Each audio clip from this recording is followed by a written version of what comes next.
Hey guys, Double J, Jeff Jarrett. Need to call a timeout real quick here. I wanted to tell your listeners what I've been telling my world listeners for a while now. It's about all the incredible things happening over on adfreeshows.com.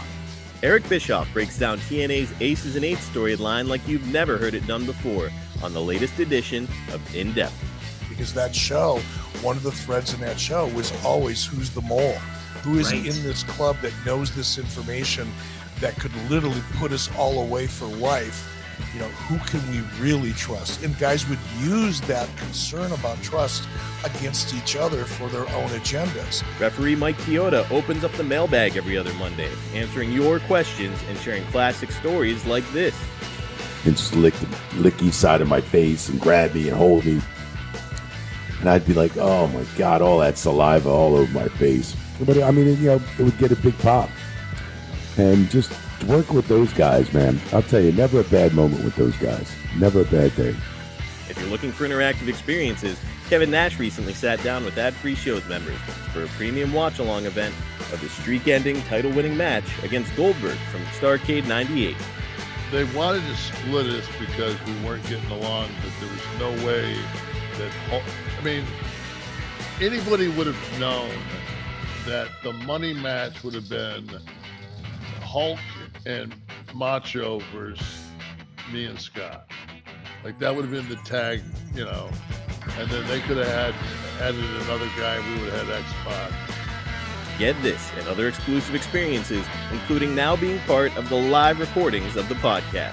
Hey, that's just a small taste of what Ad-Free Shows has waiting for you, including a brand new perk, getting to join in on the live recordings of the shows with 4 levels to choose from. See for yourself why Ad-Free Shows is the best value in wrestling today.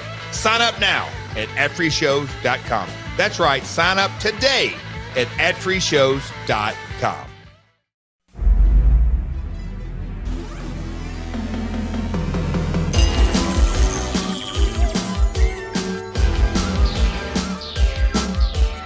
The recognized symbol of excellence in sports entertainment.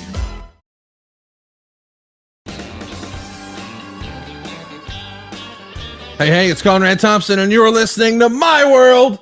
And of course, we couldn't do it without the Hall of Famer himself, your friend and mine, Double J, Jeff Jarrett. Jeff, how are you, man?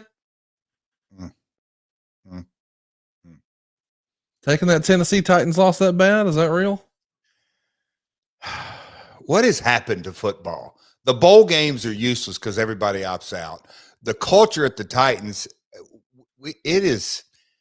it's Sunday evening. I've been up since 4 a.m. You know, you got a red ass JR. What do you call a gripe at Bischoff? What is like a fired up Eric? What is that? Every day, Eric. Okay. See, that's getting good. Conrad, man, we push play and we got I'm glad that I'm not even turning on we're doing live tonight, folks, for you folks listening on Tuesday and in the future, but we're having a live chat. I'm glad I don't got any of my comments because I don't see the Titans. Man, what a stinking loss. I'm telling you, bad juju, bad karma, bad culture. Just we give them 50, 40 seconds and they come back and beat us. But hey, we were beat earlier in the game several times. So, man, Conrad, it stinks. I thought it was a fun finish, man. Now, listen, I have to admit, I don't have an interested party. I don't really have a pro football team. I'm a college guy. So I just kind of follow the players. But I knew you would be watching because we're recording right after the Titans game finished. And so I said, well, let me just check in. And then I saw Titans, come down and score and thought, oh, my gosh, they tied it up. This is fantastic. And what do you know? The Rams pull it out. But a fantastic finish. You told me that the Raiders had a fantastic finish. I haven't yet seen those highlights. It's crazy. I really enjoyed the Dolphins and the Bills, and for that matter, how about the Jags, buddy? Nobody thought the Jags are going to beat the Cowboys. It's been a fun NFL day, but on Friday morning we kicked off the bowl season with the Hometown Lenders Bahamas Bowl, and UAB picks up a win over Miami of Ohio, 24-20. It's our first time being a bowl game sponsor, so it was a cool deal for me, even if it was a Friday morning at 10:30 in the morning. I still had a blast. I didn't know what to expect with the game. The star running back for UAB was not in, but man, that backup was a stud and a half. Made his minutes count, as JR would say, maximized his minutes, and yeah, bowl season is here. And as we're talking now, we're just I guess next weekend we're going to see Alabama in a morning bowl game. Did you ever think that would happen when the season started? If somebody said to you, "Hey Jeff, New Year's Eve, Alabama is going to play Kansas State on a Friday morning in their bowl game," I think me and you both would have been, "What? There's no way." Conrad, I'll give it to you. You know, I asked Self.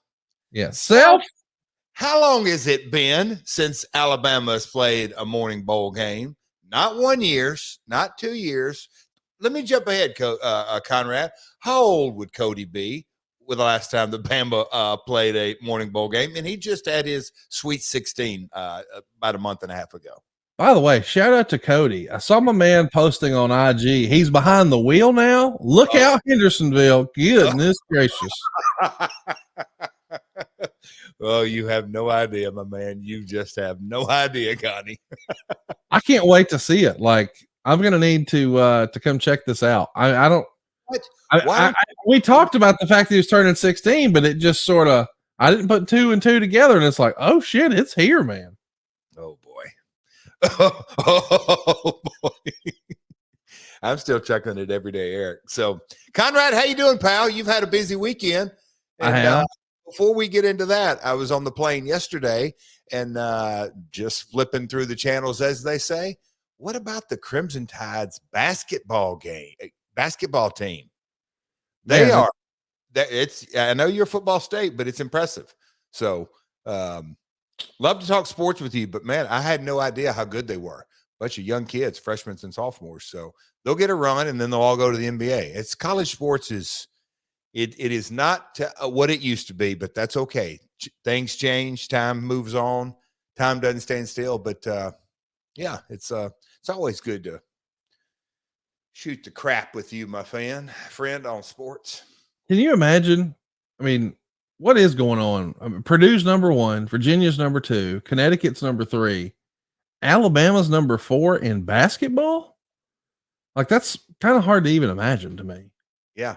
I did see in the pregame show yesterday, Conrad, they were talking about the last time. It's a weird number that the basketball team was ranked higher than the football team. Oh yeah, I can't even imagine. It's a bizarre stat. So like in all the NCAA schools, just of the power, whatever, it's a wacky stat. So it's a bizarre time. 2022, what a year it's been in all kinds of ways, both in and out of the ring. Let me mention, it's been a lot of fun talking about football, but it's been even more fun taking a look at what you've done this year. We're winding down the year of Double J, and make no mistake, 2022 was your year. I just earlier today recorded a podcast with our great close personal friend, Tony Schiavone, who told me that he had been down in Orlando this week working with you and said, I got to do an in-ring promo with him, and man, he is just so good. And one of the folks who were on hand said, got to give it to him. He still knows how to get a reaction. And Tony just heaped praise on you for your wrestling mind and how you're just the consummate professional and such a value add and one of the great hires of AEW, according to Tony Schiavone. So bravo, Mr. Jarrett. The hits keep on coming. I don't like geriatric slap ass. I don't like him. I don't like him one bit, Conrad. Not a bit. No. Yeah, it was, before we get into Orlando, do you want to talk about the guitar? Maybe you don't want to talk about the guitar smash, but me cracking on Max Caster. But I'll say the folks out in Texas, I don't know if it's that Sportatorium heat, Conrad. I don't know what it is, but man, oh man, them FU chants. They were music to my ears. I'll just say that. I shouldn't say that too loud because that's kind of what it's all about. But mercy, mercy, mercy. The AEW delusional fan base they were on their feet in Garland, Texas. And all kinds of folks in the arena were telling me that I was the double number 1. It was, I don't know if it was double number 1s or 11s or, well, Conrad, come on now. Right. Whoo, man. it was. I'll just say this, not to get too inside baseball. Came through the curtain, and it's a lot of head nodding. I'll just leave it at that. A lot of head nodding. Well, just like an old Dr. Dre song, you know how to keep their heads ringing, and that's with a guitar shot. We recently broke down some of your most iconic guitar shots over at adfreeshows.com. Little piece of bonus content.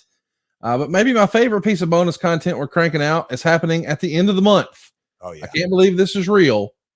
But next Wednesday, on December 28th, right after AEW Dynamite, as soon as AEW Dynamite is over, hurry to your computer, type in adfreeshows.com, and you will be a witness to the latest and greatest live happening from adfreeshows.com. We're calling it the Fast Count. For the first time ever, we'll have referee Nick Patrick having a discussion with Eric Bischoff about what happened 25 years ago to the day at Starrcade 1997, the biggest WCW pay-per-view of all time. Hollywood Hogan defending his WCW/NWO world title against Sting, a storyline that was 15 months in the making, and we're going to pay it off on Wednesday, December 28th, right after AEW Dynamite. Maybe the most iconic fight I've had on a podcast is me and Eric Bischoff just melting down on each other 4 years ago around this same time. And now we're going to dust it off and share it with the world just in time for the holiday season. It's next Wednesday, adfreeshows.com. That should be fun, man. With Nick Nick Patrick is somebody who's sort of, he's not in the daily conversation with wrestling, but that dude's got to have stories for days. And it's almost like he just disappeared and went quietly into the night, but he's popping back up to have a discussion with Eric Bischoff, and I can't wait. Conrad, hats off. You know, that is something that, hell, I mean, just candidly, I want to watch it. I don't think I'll be able to watch it live, but I want to watch it. Reason being is you just said, and a lot of folks, maybe even listening to my world right now, may not exactly understand what Conrad's talking about. They understand the Attitude Era. They understand WCW. This is the biggest buy rate, biggest show during that era for WCW, and the referee that was, I guess you could say, in the center of it all.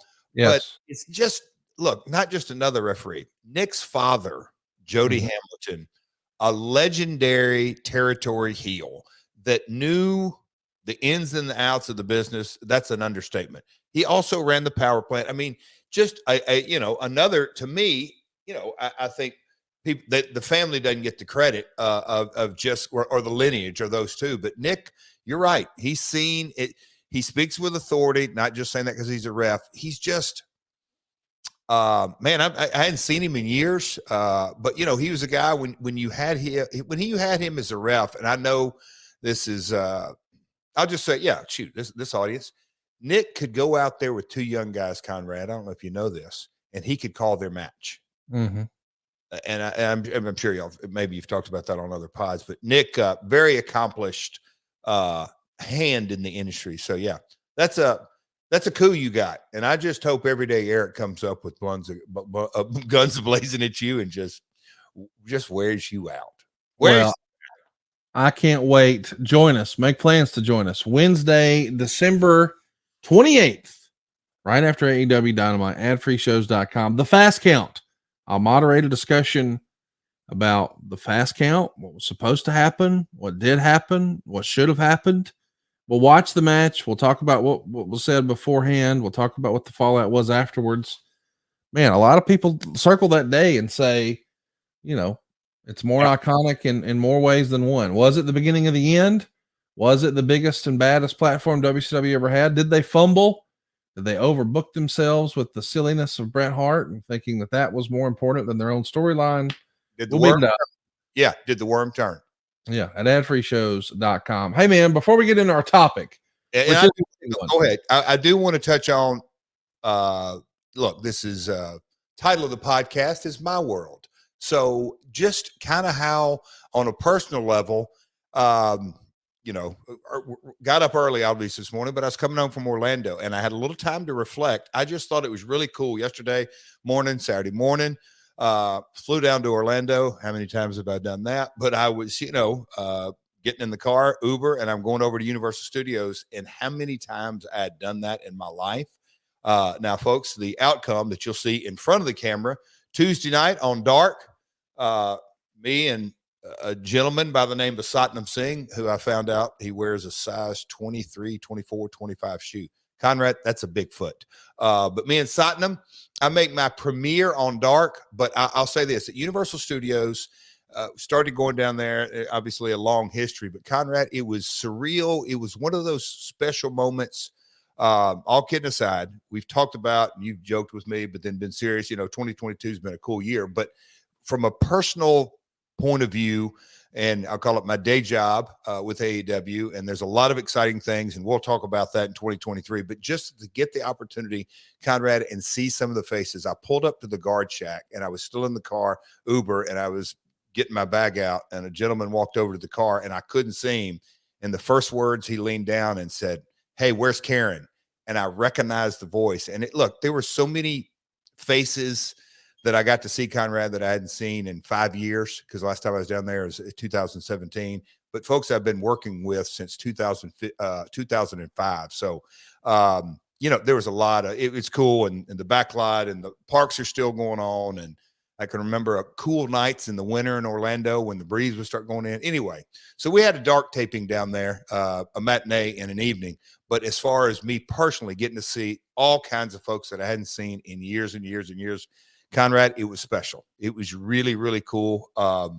It's just a cool experience. It is something that at this stage of my career, I do not take for granted. And I think we've all taken for granted certain things in our lives. And you don't even think about when you're doing it, but the relationships, we were down there every other week, for years and years, and the relationships we built. And, they ask about Karen and the kids and what are they doing? And they remember them by name. And these are all not AEW employees, Universal Studios and freelancers and stuff like that. So, Connie, it was a cool deal. I didn't want to not say that because we'll be talking about business stuff. You can, like I said, tune in Tuesday night. I get to, I used to call Mean Gene Geriatric Slap Ass. So, Mr. Shivani has that name now. So, Tony got to interview me, and the faithful of AEW, the delusional fan base, they don't like me down in Orlando either, but I don't like them then. So, how about that, Connie? Hey, listen, I know you're not allowed to give me a spoiler, but did you hit anybody over the head with a guitar? Tune in. I mean, I can only imagine you being back in your home base, your element, getting paid for wrestling again in Orlando on a sound stage, clocking dudes with guitars, and everybody knows your name. I'm sure you didn't even need a Blue Chew. You had a Woodrow all on your own. The nights are getting longer, but the breeze isn't the only thing that's getting stiff. You get it. Today's episode and all the episodes are sponsored by Blue Chew. That's my jam right there. Guys, we all know that confidence can take you far in life. That's especially true in the bedroom, especially when it comes time to step up to the plate. And that's where Blue Chew comes in. Mick Foley and I think of it as like a hot tag for your wiener. Blue Chew is a unique online service that delivers the same active ingredients as Viagra and Cialis, but in chewable form and at a fraction of the cost. You can take them anytime, day or night. So you can plan ahead or be ready whenever an opportunity arises. And we call that a run-in. Now, the process is simple. You sign up at BlueChew.com. You consult with one of their licensed medical providers. And once you're approved, you receive your prescription within days. And then you get real hard. How hard? So hard, even a cat couldn't scratch it. The best part, it's all done online. No visits to the doctor's office, no awkward conversation, no waiting in line at the pharmacy. But if it's doing its job, whoever you're using on might need to go see a doctor. Might need a little surgery. I had done a little rearranging for them. I don't know. The Blue Chew tablets are made here in the USA. They're prepared to ship directly to your door, all in a discreet package. But there won't be anything discreet about your package. Come on. If you can benefit from extra confidence when it's time to perform, chew it and do it, y'all. Let's have some better sex, my friend. Got a special deal for our listeners. Try Blue Chew free when you use our very special promo code MyWorld at checkout. Just pay the $5 shipping. That's BlueChew.com. The promo code is MyWorld to receive your very first month free. Visit BlueChew.com for more details and important safety information. We want to thank Blue Chew for sponsoring the podcast. Marcus, keep that song going, but let's get a tight shot of Jeff. Because I got to ask a question, Jeff. As we got this music going and we're talking about Blue Chew in my world. Right now, it's the holiday season. And I saw a picture that proves that Cody is in another part of the country. And I'm just wondering, are you breaking out the Blue Chew? Are you trying to stuff some stockings? What's going on down there? Why don't you text the queen yourself and let her respond to you? I'm serious. When we get done recording and you can report back on it next week, why don't you text the queen and find out? I mean, you can imagine how I would be uncomfortable with that, right? Like, no, not you. Are you kidding? I don't know. It feels weird. Hey, man, why don't you text my wife and ask her if I've dicked her down real good? What? I can't do that. All right, enough of that. Let's kill it. Let's get into our topic today. Before we do, this is serious now. Oh, We yeah. have a lot of fun here on this program. No. Every day, Eric. Hey, and I just checked as you were doing Blue Chew, you talking about Woodrow's and everything else, and I just checked fantasy football. It has been a bad day all the way around. Dadgummit. Well, go throw that Blue Chew back and say, Mama, I've had a rough day. Just see what happens. See what happens. Somehow our wives know exactly what to do to cheer us up. It's like they can read our minds. Yeah, you think so? Let's talk about somebody whose mind we wish we could read at different times. And I didn't tell you I was going to bring this up, but I feel like I need to because I haven't seen it, but I'm getting DMs from folks who are saying that based on our non-discussion of a discussion that was happening on another platform, that your man Vince Russo is doubling down on a whole lot of Double J talk. And a lot of people have decided that since Eric Bischoff and Ric Flair had a little dust up, I don't even know that you know this, but Ric Flair has a documentary coming out the day after Christmas on the 26th called Woo, Becoming Ric Flair. WWE spent a boatload of cash over the summer putting it together. I believe it's a 2-hour affair. And allegedly there is a clip in there or a line in there, because Rick, of course, has already seen the screener version, where basically they talk about things that Rick had to go through in order to become who he is today. And that included his 1998 very well publicized feud with Ric Flair. Oh, wow. And supposedly when they ask Eric about what happened, Eric basically says, I had to make an example out of Ric Flair and teach him that rules are rules and that sort of thing. And apparently in 2022, when Rick saw that, he got fired up. So last week, man, on his podcast, he just made a list and checked it twice. It was his naughty and nice list, and I didn't see anything nice, just a lot of naughty. Yeah. And at the top of that list was Eric Bischoff. So now folks see Eric and Rick going back and forth, and they think, well, Conrad's just working a bunch of feuds. I think the implication there is that this Russo thing with you and him is building towards something. We do not, as far as I know, I don't have anything planned for some sort of big payoff or collision course. We didn't even have him necessarily listed as a topic. I'm sure we're going to talk a lot about him on today's show, but it feels as if he sort of got his sights set on talking about Double J. This is your show. It's called My World. Any response you'd like to provide to anything that you've seen? I kind of thought we had an understanding, but we are 50-50 partners in My World. I see no upside in it. Let me get this out of you. And I get it. I really do get it. So I'm going to look directly in the camera and say, well, you mentioned feud and all that. And here's kind of the reality and kind of the fallout. I don't know. Did you see Road Dogg's tweet about, or he said something to the effect that they're having a riff, and I'm thinking Brian hasn't listened, hasn't watched. He doesn't really know the full context, and that's okay. But do you think we would have ever brought this up had Vince not said, I worked him and myself? No. We would know. I wish Vince Russo, I've told him this by email. I've told him this. I've seen him at a couple of signings. Conrad, I thought about this. That I probably should have brought up, and he just wants to manufacture all this stuff. And he says, somebody contacted me and said, "Hey, I'd like to get Vince Russo for a signing, Ken." And I said, "Yeah." I text Disco and I said, "Disco, what's Vince Russo's email?" And he sent it to me. It's the same one he's had forever, but I didn't know if he still had the same one, so I forwarded it on. So there's no hard feelings. Vince, I wish you nothing but the best. I hope you are happy in life.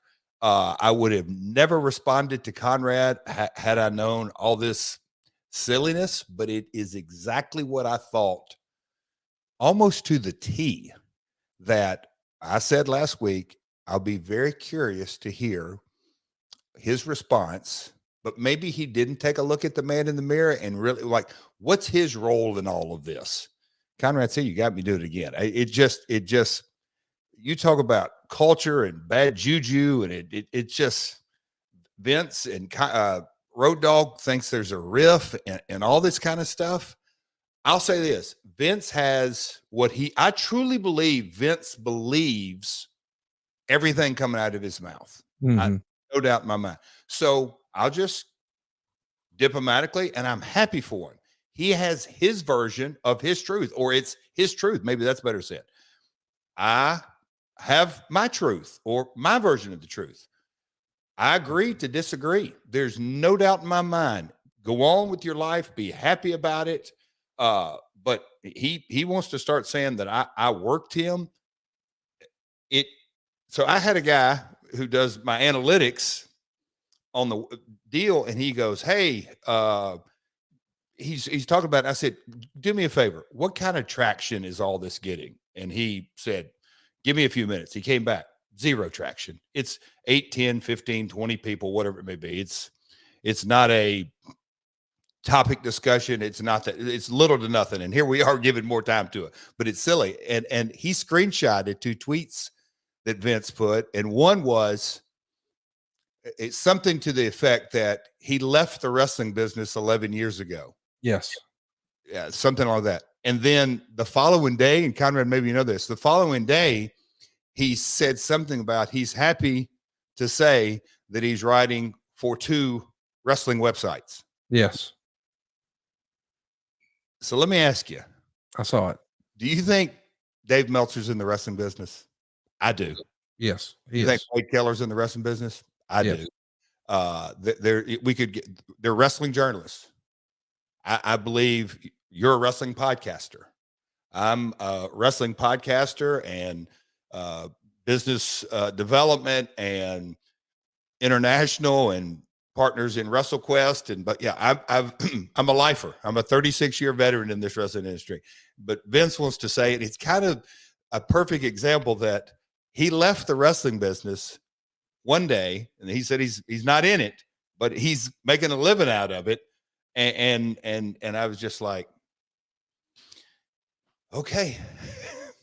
I'm happy for Vince. I really want him to be peaceful, and I hope like hell that his paywall and Patreon and whatever he's doing to get hits, he obviously brought me up as a topic that I worked him to drive money because he put him behind the table. I wish him nothing but the best in life. I truly, truly mean that. But Road Dogg, there is no riff. I agree to disagree, and we've moved on with our lives, and I hope he's happy. I'm very happy. I'm very grateful. It's just kind of that simple. Conrad, now that we're on it, what is the upside to discussing him? I'm curious to hear your response on that. I just feel like I know he's an important part of your life story. I mean, he's ingrained in what we're going to talk about in today's topic, your return to the WWF in 1997. And of course, the first time you became the world champion. And he's been a major figure in the history of this show, whether it was TNA or WCW or the WWF. That's kind of the past. Right. I'm with you. But last week, what happened is we talked about it. And you said, when Janice said something along the lines of, how do you think Vince will do this time around? Yeah. You said that on the show last week. So Vince Russo responded to that on Twitter and said, Jeff never contacted me that entire time. When Dixie reached out, I needed the job to support my family. I had no idea what Jeff's role was in the company. He hadn't called me in over a year. He would also respond to another tweet that says, "Hey, didn't Jeff Jarrett completely shoot down the opportunity to be on the same show as you on Sportskeeda? He said he forgave you, but just refuses to have a conversation with you. Just weird." And he responds, "Oh yeah, I forgot that. Good point." And even now, since you and I have been on the air tonight here on Sunday night, live for adfreeshows.com, he wrote, "Man, I knew when a certain someone from Nashville was talking smack about me this week, it wasn't going to bid well for the Titans. Bro, you mess with the Italian bull, you get the Italian horn." I don't know what that has to do with the Rams beating them, but still, Vince Russo is The Sportskeeda thing, it's again kind of a microcosm. He believes that. That is a bald-faced lie. He's acting like he knows, like, bro, he's acting like he knows how the negotiations.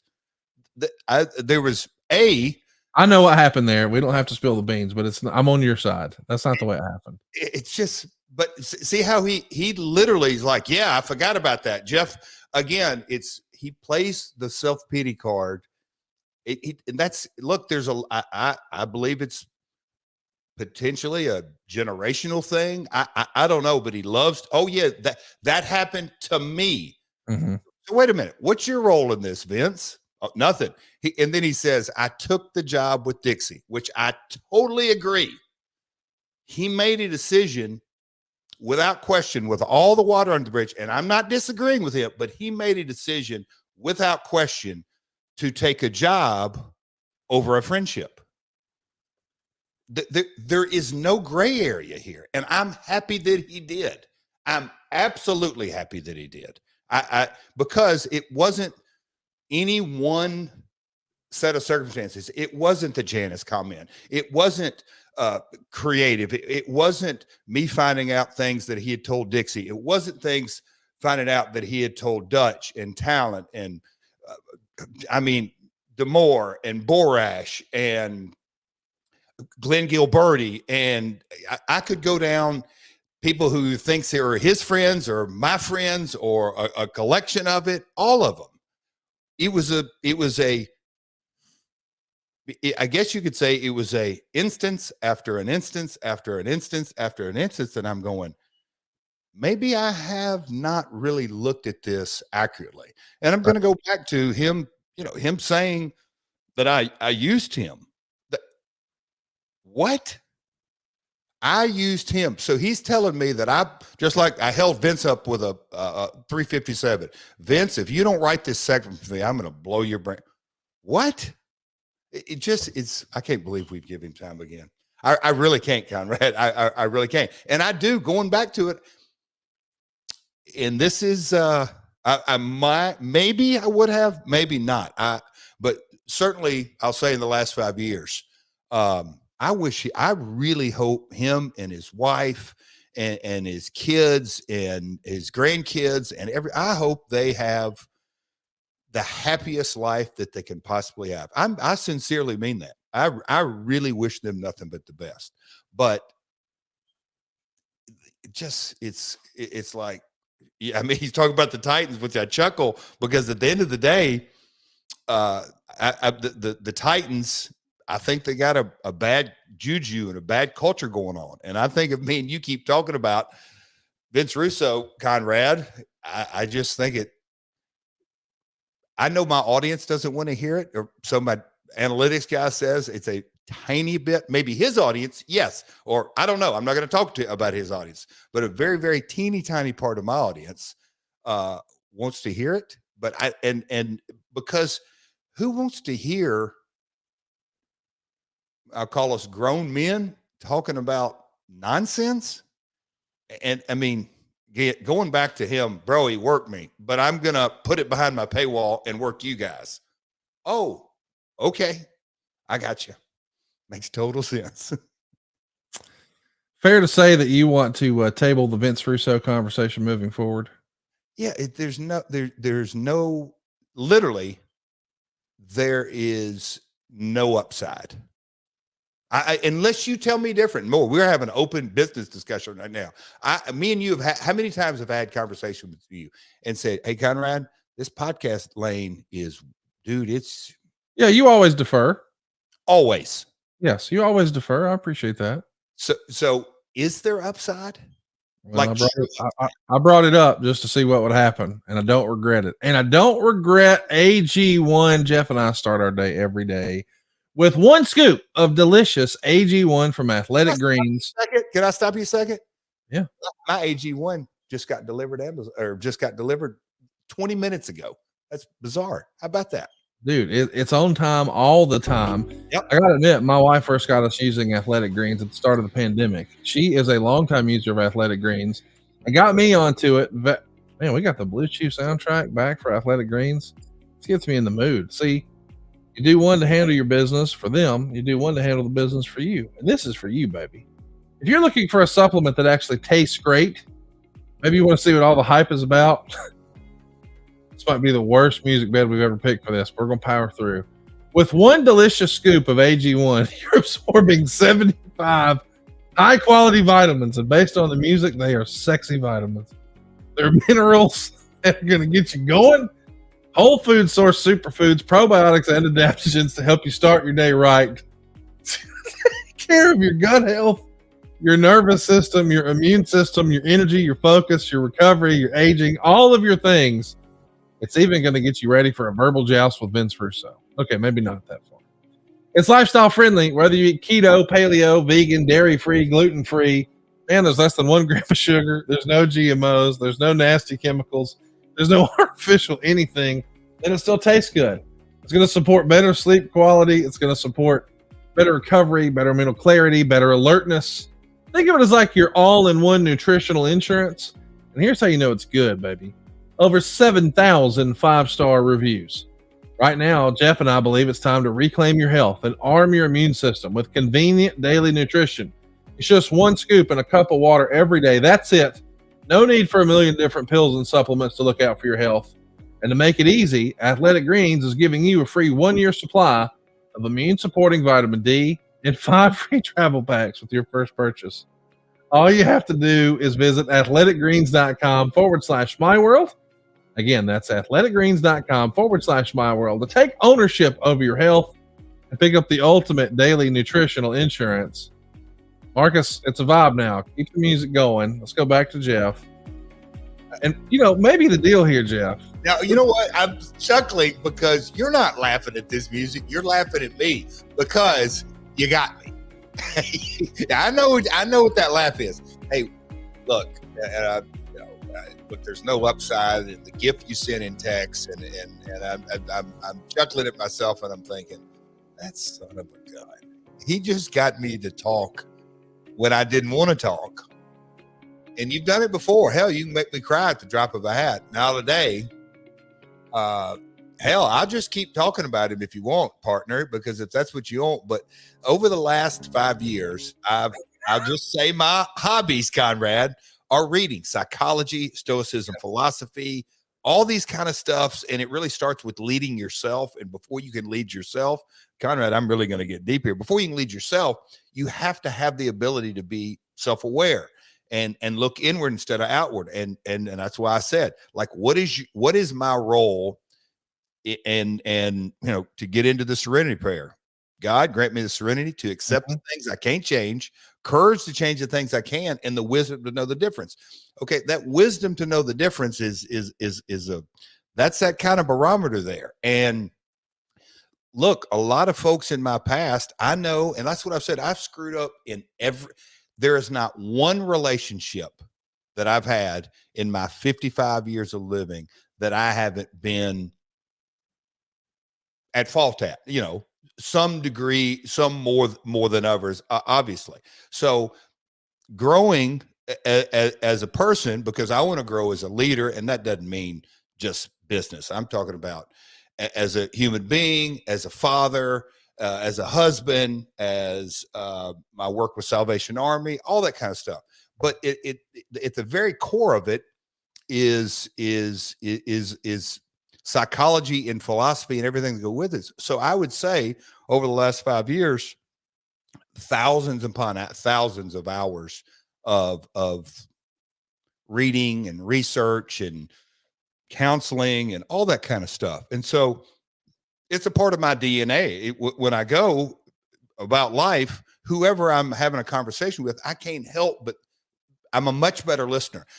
That is probably one of the greatest gifts sobriety has given me, is being able to listen. If you just listen to what someone says, they absolutely will tell you so much about what's going on inside of them. And that's why I said last week, I would love for Mr. Russo to look at what is his role. And I'm not saying that he's going to come. Hey, no, matter of fact, you said it at the top. He doubled down and went the other way. And then you're saying he's tweeting and now he's talking about the Titans. It's all, he is candidly, he's got serious, and I'm speaking from experience, he's got serious mental health issues. There's no doubt in my mind. And I've said it for years. Jeff, I was just trying to get to that old, remember an apple a day keeps the doctor away shit? Remember that?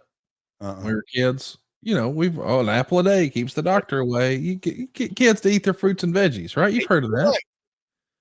I was saying scoop of AG1 a day keeps the Russo away, and you went down the philosophy. I was just trying to shield some AG1, man.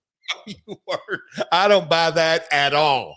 Because you said, I heard what you said, I don't regret it at all. And then I went, well, he just got me to talk on to Russo for 3 or 4 minutes. I got you.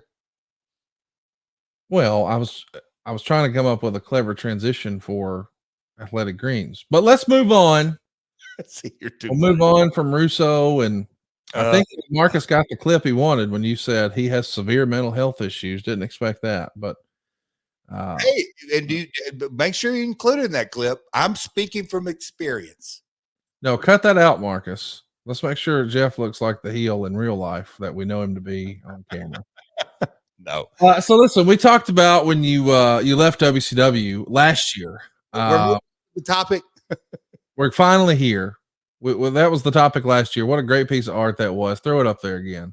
Let's take a look at that. Finishing my first run in WCW. Jeff is Pee Wee Herman, and that Jeff almost looks like Memphis Jeff. That was a fantastic piece of business by Dave Silva there.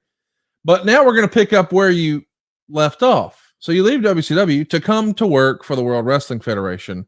Booker T would defeat you on your last Nitro and your last WCW match here before you jump back. And Meltzer had this to say. Jeff Jarrett's contract expired October 7th. He was offered $300,000 per year to stay, but turned it down. And the general feeling is he's gone. Duh. Jerry Jarrett, who's handling his negotiations, smartly used media avenues to play up the contract expiring and get the word out he was negotiating with Titan to play all the leverage. He was being advertised on Nitro, and they even did an angle to build up a match with Steve McMichael where if Steve won, Deborah would have to get out of the wrestling business, even though he wasn't signed, nor had he agreed to work without a contract. So listen, there's a lot to unpack here, as I like to say. Talk to me first about the accusation that your dad was smartly using media avenues. Is that a fancy way of saying Jerry Jarrett called Wade Keller? Yeah, well, you know what? Here's what I read the research on this, Conrad. So 97, where were we in? Was it, for lack of a better, where were we at? Prodigy Chat as far as online? Yeah. There was AOL chats for WWF, Prodigy chats for the WCW side of things, but I don't think your dad would have been on that. That was more of an Eric Bischoff moderated type thing. But I mean, where were we at as far as the internet? Everything else was newsletters, right? Yes. Maybe some hotlines, but yeah. So I'm going to your point. Yeah, maybe a fancy way of saying calling Wade or discuss talking. Yes. So I'm agreeing, but I was trying to get my head around. We're going back a few years, just exactly what that meant, and to give it kind of a set point here. I knew that. Your dad also participated in a message board for wrestling classics back in the day. And message boards once upon a time before, all the social media stuff was what it was. Wrestling folks, even Tony Khan, famously was on wrestling message boards back then. So it would have been message boards, hotlines, maybe some news sites that existed back then. And then of course, maybe most prominently Wade Keller's torch. Go ahead. I mean, yeah. So no, are you throwing it to me? Because what I was going to, are you throwing it to me, Conrad? I was just Sure, go ahead. Yeah, absolutely.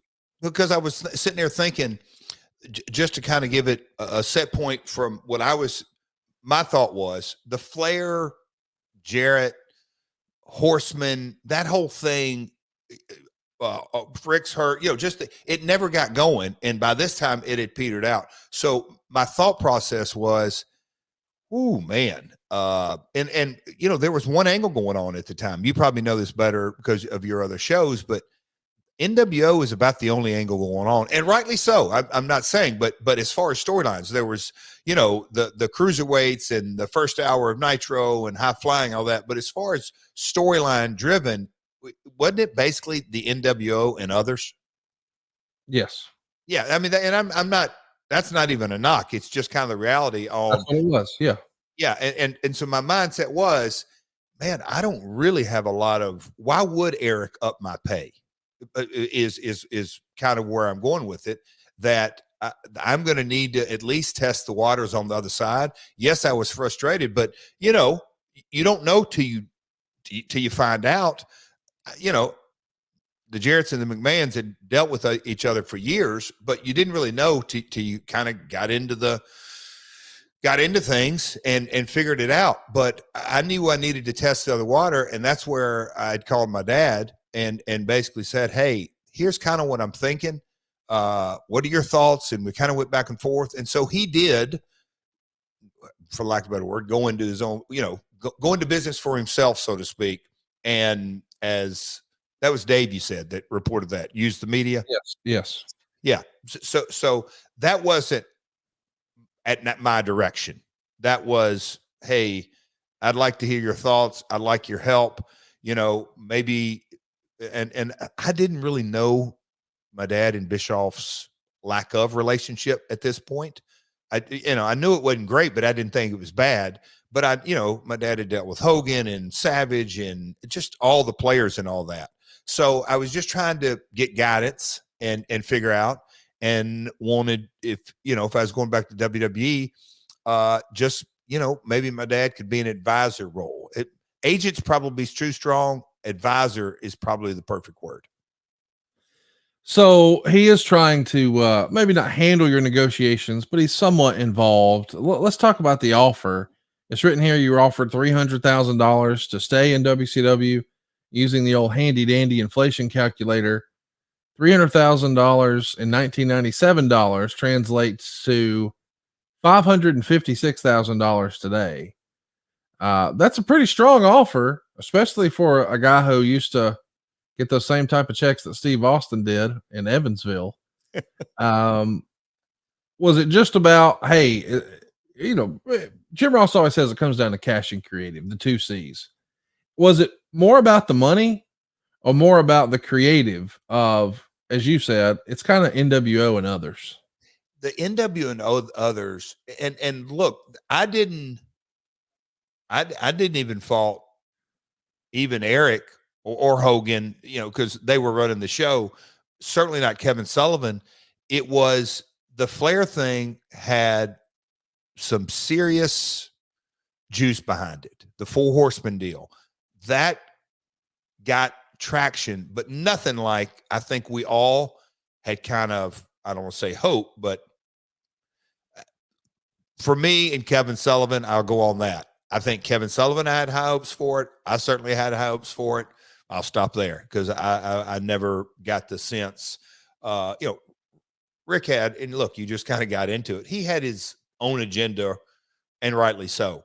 But so it was more creative, but my creative or lack thereof certainly didn't incentivize Eric to say, hey, we got to hold on to this guy. We had a great working relationship, very professional. I think he respected my work, but he knew the NWO and everything attached to it. That was what was moving the needle. And probably more importantly in the situation, I knew that. So I knew that, again, corporate versus one man run the show, it's just night and day. man, and the older I get and the more miles I put on and the more wrestling I'm around, it just comes down to it's truly that simple. I mean, you can look at the NFL. Coaching can change a culture, and if you just don't have that tip-top leader, it's there's issues. It's just that simple. There's issues. So, everybody sort of assumes that your dad is handling the negotiations, and Meltzer would even report that your dad was handling the negotiations with the WWF. And I think a lot of people probably jump to the conclusion of, well, maybe that's because of the way Jeff left. Of course, you famously walked out at In Your House, and we've covered that before in the archives. Maybe there was a concern on your end, or maybe from your dad's end, that maybe there was some trepidation about doing business with you again. But we know that not too many years removed here, your dad was pretty tight with Vince, speaking to him on a weekly and sometimes daily basis. Was your dad trying to handle some of that discussion with Vince? And you know what? Here's kind of well, look, live and learn. So I can't say I regret it, because at the time I was doing what I thought was the very best. In hindsight, because I kind of touched on it, we both knew he wasn't my agent, because agents defer to talent, to their client. I'm not going to tell my dad what to do. That relationship, that almost demeans him.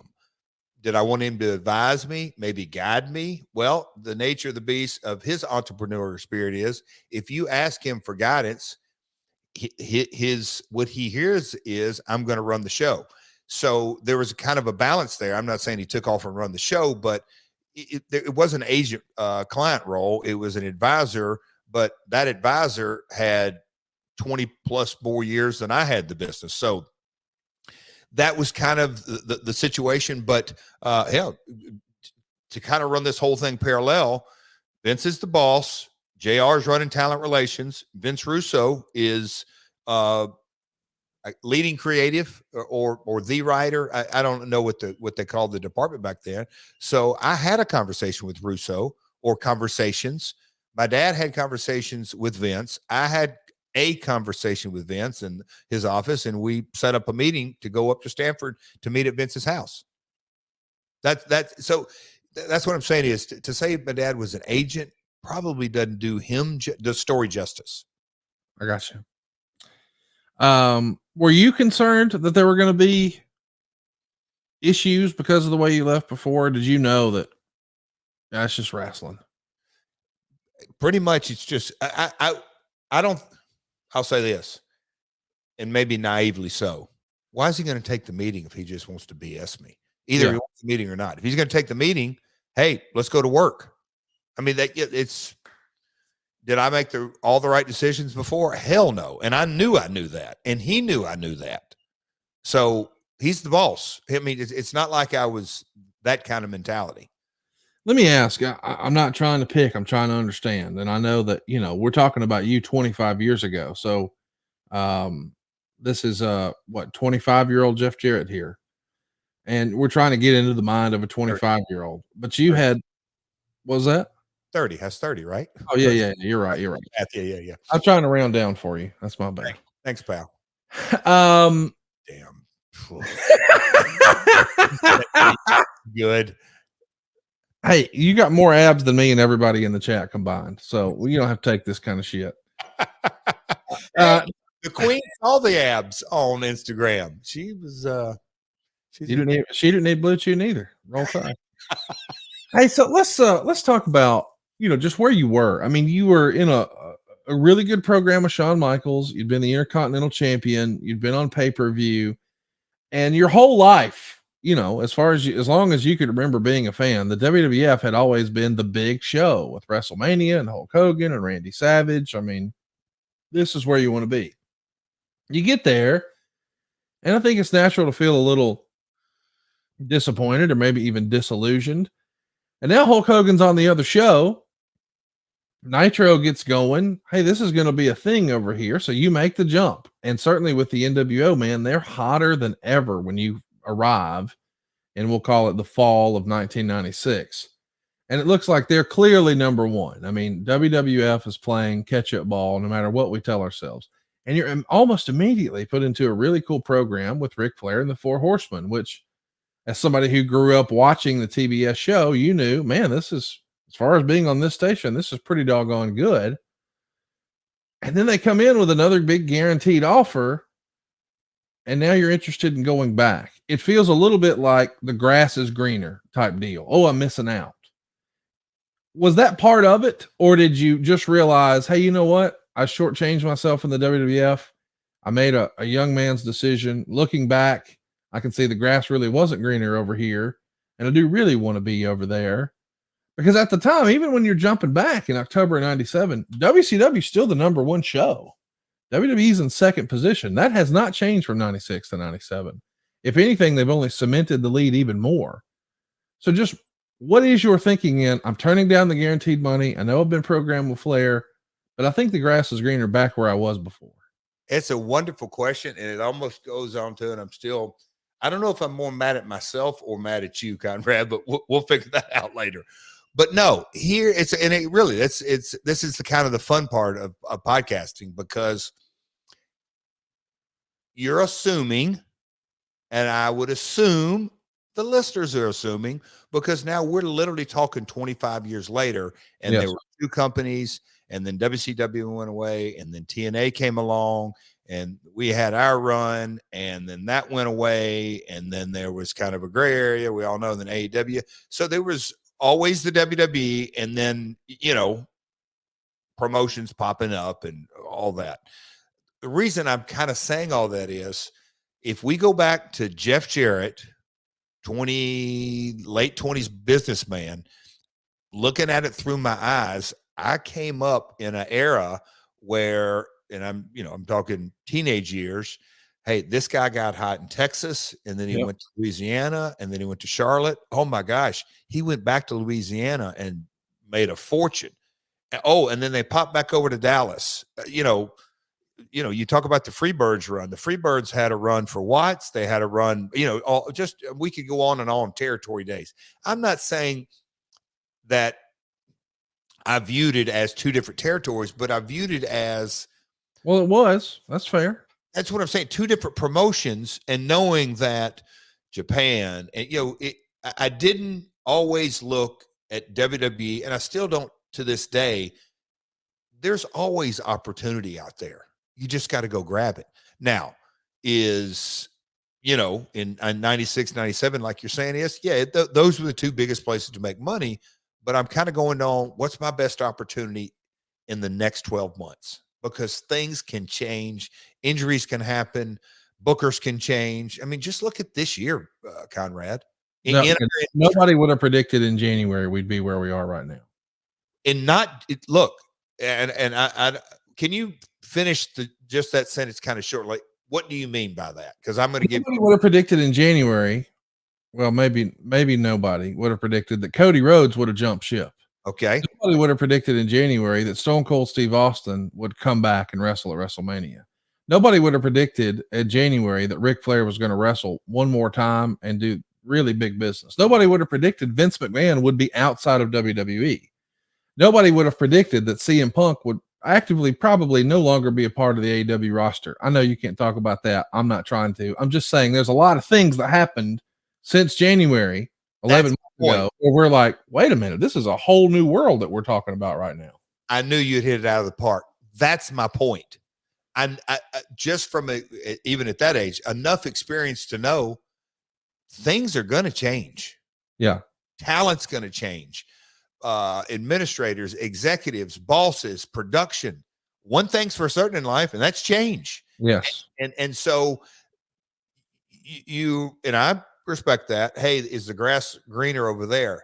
I guess to sum this up, this little conversation is that I looked at it in going, what's my best opportunity in the next 12 months? And I knew that Eric and company had zero reason, because they're on top, to change their philosophy. So let me go check out the other side. Now, if that would have gone bad, What the hell? Time out. Let me just expand on what you said, because I think you just hit a home run right there, and I want to give you a high five and credit for that. If you're doing something that's working, this is true in every form of business or entertainment, or we'll just say life. When we're doing something that's working, we don't deviate. And in wrestling, sometimes we drive that shit into the ground. We just keep doing it over and over and over because it works. And so as long as the money printer's going, you keep doing it. And so with the success of the NWO getting even hotter between the fall of 96 and now the fall of 97, in the fall of 96, the NWO looked like a big storyline, but man, how many big storylines have there been? This one really got kicked off in May. It got kicked into high gear in July. So most people probably thought, yeah, they'll blow this off, December, and then we're done. We'll get it through Starrcade and we're off to the races. That did not end in December of 96. Instead, it gained even more momentum, which tells the old pro in Jeff Jarrett, well, they're not deviating from this anytime soon. And where I'm at is kind of where I'm at. So let me go roll the dice and see if I can move up somewhere else. Using the old Freebird adage, where Michael Hayes told me, when you would leave territories and know when it was time to leave one and go to the other. And me, being a dumbass, said, when your payday started to slip, fuck no, idiot. When you get your biggest ones, you leave on top. You always got someplace to come back. And that to me was like, what? No, we got to keep these paydays going. No, when you're on top somewhere, everybody else knows and they want you there too. So if you leave on top, they'll always want you back. And I'll be damned. In wrestler logic, that makes a ton of sense and really justifies everything you just laid out. It's it's the wisdom, and I'm gonna even double down on that. Hey, Dad, can you advise me? And you're a player in this business, and you're one of the dinosaurs of the territory promoters. Help me kind of feel my way out. Me and Eric never had a conversation where I said, nope, don't accept your offer. Nope, that's a crappy offer. Nope. Because in my mind, you never know. Vincent K. McMahon may say, come on back, Double J. We made a lot of money together. We got that character off and running. We're going to shoot this. We're going to do that, or whatever it may be. Or he could have said, hey, man, Jeff, I really like you, but the timing is just not right. Had he said that, we might be having a different completely different conversation. So it's just kind of feeling your way through the business. And that was it. But I knew that I need to explore my options without question. There is a Prodigy chat that happens Tuesday night, October 7th. Bischoff says this: Jeff's contract ended today. I have respect for Jeff as a performer and a person. I sincerely hope Jeff will stay with WCW, but if he decides to go anywhere else, I respect the decision and wish him the best. He's a pro and a good human being and deserves whatever success he can get wherever he chooses to be. And the Torch would say, Eric Bischoff went public on the internet last week, responding to reports that Jeff Jarrett turned down his initial $300,000 contract offer. Bischoff said he refused to negotiate with someone who would disclose details publicly. Quote unquote, unfortunately, out of principle, I will withdraw the offer and refuse to negotiate further, Bischoff told Bob Ryder. I wish him the best wherever he ends up. Once they disclosed money, they're trying to start a bidding war. I feel pretty strongly about that. Let's take a time out right there. That feels as if he's confirming it was indeed a $300,000 a year offer. Your dad would be quoted around the same time as saying that you had made considerably more money in the WWF. I don't know. You and I've never talked about it, but I call bullshit. This is a down era for the WWF. You guys are running really tiny crowds, sometimes even high school gyms. It is perhaps the worst era of the WWF ever. The entire time Vince McMahon owned it, to the point where J.J. Dillon and Bruce Pritchard and guys like that got their pay cut in half, and the non-wrestling people sustained, but everybody else took a 50% pay cut, to the point they pulled the water coolers out of Titan Towers to save money. And as someone who has water coolers, that's not very much money per month. So let me just ask, was your dad not letting the truth get in the way of a good story and trying to negotiate? Did you actually make more money than you in the WWF than you did in WCW? In 95, this is, I'll you know what? I'll throw it at you. In 95, I was on track because I worked through July, that date, whatever, Yeah. through July. So I was on track to make much more than 300 had I stayed that year. Wow. So, yeah, that's true. And But now, hang on now. Does that factor in a WrestleMania or whatever? I know you got paid for that WrestleMania. But so whatever it may be, those 7 months, yes. I would have gone way over 300 had I.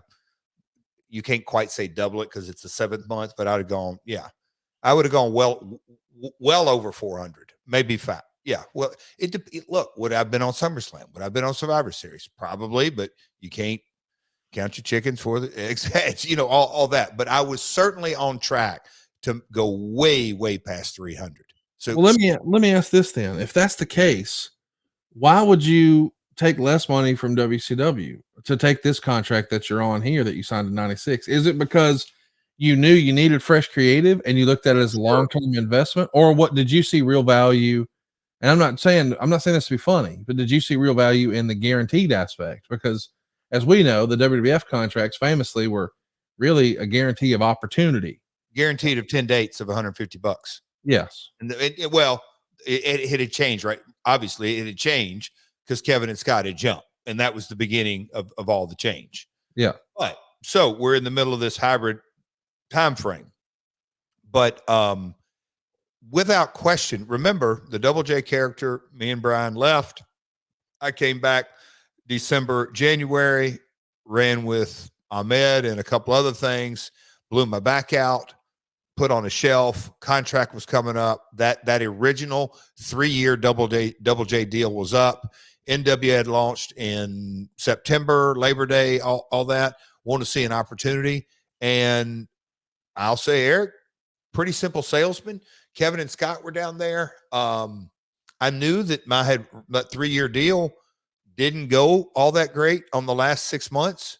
So back to JR, cash and creative. I'll take that guarantee deal and work for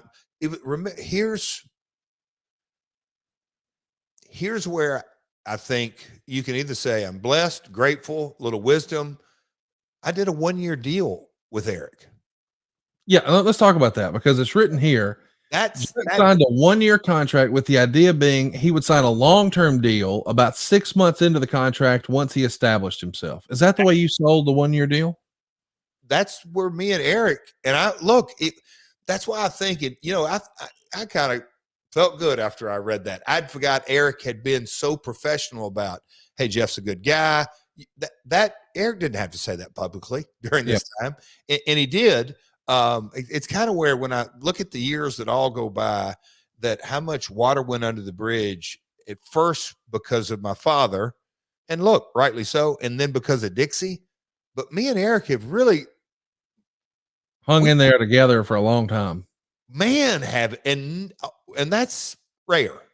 Yes. I mean, that's what I'm saying. That's what kind of makes me feel. I mean, it's a rare. It's an oddity. So, but Eric, the offer was obviously guaranteed, and I'm like, hell yeah, I'll take that. Doing a 1-year deal, because I said I don't know what the conversation was, and it's, hey, let's work together and see where it goes, because he respected my talent, and I probably wanted more money, but I don't even remember. But I don't ever like to drive a hard bargain up front, because it can kind of come back. This business is so subjective. Just what you said. I knew you'd hit it out of the park. It's always going to change. Yes. Always. Yes. It is always for. I mean, look what's going. I mean, 2023 is going to be exciting. I'll just say that. Nobody could have predicted 2022, and I agree. 2023 is going to be a big year. I do want to ask about the Eric Bischoff piece where he says, "I'm going to pull the offer because they disclosed the money. I don't want to be a part of a bidding war." When he says they disclosed the money, do you because you sort of insinuated earlier, I didn't really know the relationship between Eric Bischoff and my father. That's your dad, right? That's not you necessarily. Yes, 100%. I was uncomfortable on all of that. I was. Now, with that being said, here's what I'm not exactly sure of. What was the date that I flew to Stanford, because when I went to Stanford, Oh, here we go. I got that. that- So that- let's talk about it. whenever that fell into place, go ahead. I don't want to jump ahead of the story. Wade wrote this. Jarrett signed a 1-year contract with the idea being he would sign a long-term deal about 6 months into the contracts once he established himself. WCW head Eric Bischoff apparently was not impressed with Jarrett's showing, as he failed to discuss renewal until the day before his contract expired. Jarrett was disappointed with the offer and forwarded Bischoff to his father, who was acting as his official agent. Bischoff never contacted Jeff's father and instead pulled the offer from the table the next day during an internet interview, saying he would not negotiate with a party that revealed details of negotiations publicly. All right, timeout right here. A lot to unpack, but I do want to get into it. First of all, is that the way you recall the timeline going? Eric comes and mentions to you about the contract or makes the offer the day before it expires, like a buzzer beater type offer.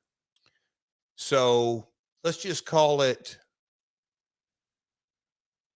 September. Okay. Nitros. Yeah, just 3 or 4 nitros in a row. Me and Eric, and we've never even talked about this. I mean, it was, hey, let's get together. It could have gone back as far as August. Hey, deal's coming up soon.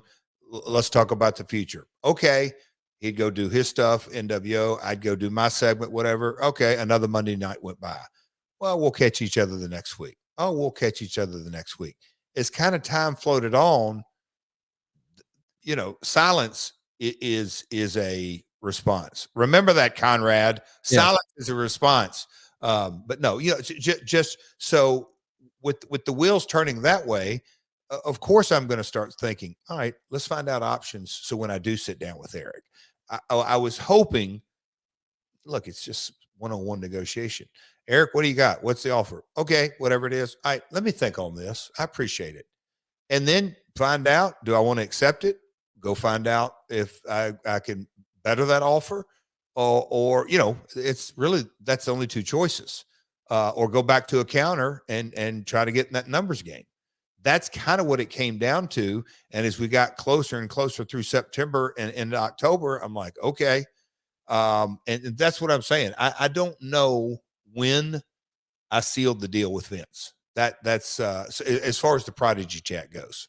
Well, we'll talk about it. I was curious if it happened the day before, because the day before your contract expires, it would have been your last Nitro. It's at the Target Center in Minneapolis. Jesse Ventura's there. It's a sellout crowd. You're in front of 14,357 folks. The show even opens with a little tribute graphic for Brian Pillman, who tragically had just passed away. And you're working with Booker T on your last Nitro here. But I just find it fascinating that he would have maybe made the approach here at Nitro with the offer. And of course, we know how that's going to go. But Go ahead. Go ahead. Just during that time frame, I'll just give you the lens through Double J in WCW, and I'll just call it the summer. Eric, and this is it relates to Eric, he was immersed in Running WCW. Yes. And I rarely, I'm not going to say, he wasn't seen. I didn't see him very often. I would see Kevin Sullivan and whoever some of the agents were, and you're in and out on Monday, and you're whatever it may be, leaving. It was no hang around, no, very, very little watching on the monitor and all that kind of stuff. Eric was consumed running the company. That was, and I do remember it got right down to it. Yeah. Hey, I need to get you an offer there. And I already had it in my mind. I may have already had the Vince meeting scheduled. It was right in that, I'll call it that 14-day period. It's a 4-hour car ride from you to Atlanta. Does it ever cross your mind to just go have a discussion in person? Or was that really, or were you not all that interested in sticking around in WCW? I mean, I wanted to find out if the grass was greener. You know what I mean? I did at this point, I wanted to find out what my options were. Hey, nothing wrong with that. And it's written here that you were disappointed in the offer. Is there a number do you think he could have hit? I guess what I'm trying to drive to is it more about creative or is it more about cash? And because JR is a wise man, as it balances out, me knowing that creative's not that good, But if you go to a talent and say, hey, man, I know we've had a real rough patch here of the last 90 days with Rick's injury and Arn and the Horsemen and whatever you want to put into that conversation. But we value you as a talent. And to tell you how much we value as a talent, we're going to offer you 500 grand, 600 grand, 450 grand. So whatever it is, then I've had to say, you know what? They admit, and I admit, Kevin Sullivan admit, this creative didn't go, but I've kind of earned, my next contract. So you know what? I'll stick around. We never got to a negotiation. I never countered. That was the offer. I never countered. Do you wish you would have in hindsight? Just had a conversation where you could say, hey, what do you see for me? Because here's the thing too. It says, and I understand that you maybe liked a 1-year contract, but I've also seen other talent where they sort of stair step it. Yeah. So the first year, maybe it's 400. Maybe you could have got that. And then the second year is 500. The third year is 600 or whatever it may be. So I'm just trying to get into the nitty gritty of what would you have been happy with? So here's the nitty gritty. Cash on one hand, creative on the other hand. Here's kind of that thing that I've said over and over and over, and I said it earlier in the podcast. When I met with Vince, yes, he is a fantastic salesman when he wants to be. Just maybe the best because he has so much experience, and it's like Nick Saban walking into recruits. He don't have to BS them. I got this national championship, this, all of his stats show it. So that carries a weight, a lot of weight. But here's what was game, set, match for me. Vince is the boss, and you have there is no discussion. WCW, corporately run. I dealt with marketing and track foam sponsorship. I dealt with Eric and JJ and the agents and Kevin Sullivan. I knew it was corporately run organization, and I didn't like the odds there. I didn't. I didn't. Yes, it wasn't a business that I grew up in, but I also saw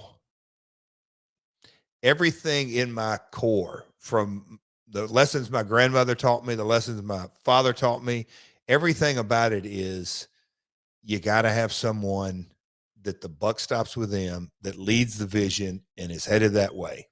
It's just that simple. So that's the intangible of why I don't regret getting a counter offer. And I'll tell you this, you won't regret going to Camper Max. Jeff Jarrett was packing his family up and hitting the road to Connecticut, and you can do the same and head anywhere you want. I'm excited to brag and introduce our family here to a whole new family that I'm greatly familiar with, Camper Max. Specializing in max discounted pricing on travel trailers, fifth wheel RVs, and the like that can be delivered anywhere in the lower 48. That's right. You can shop from your office, your cell phone, or your couch. Click or call and find out how easy it is to start enjoying the RVing lifestyle. How easy is it? The Camper Max discount will fit any budget, offering easy financing with extended terms. It's just too easy.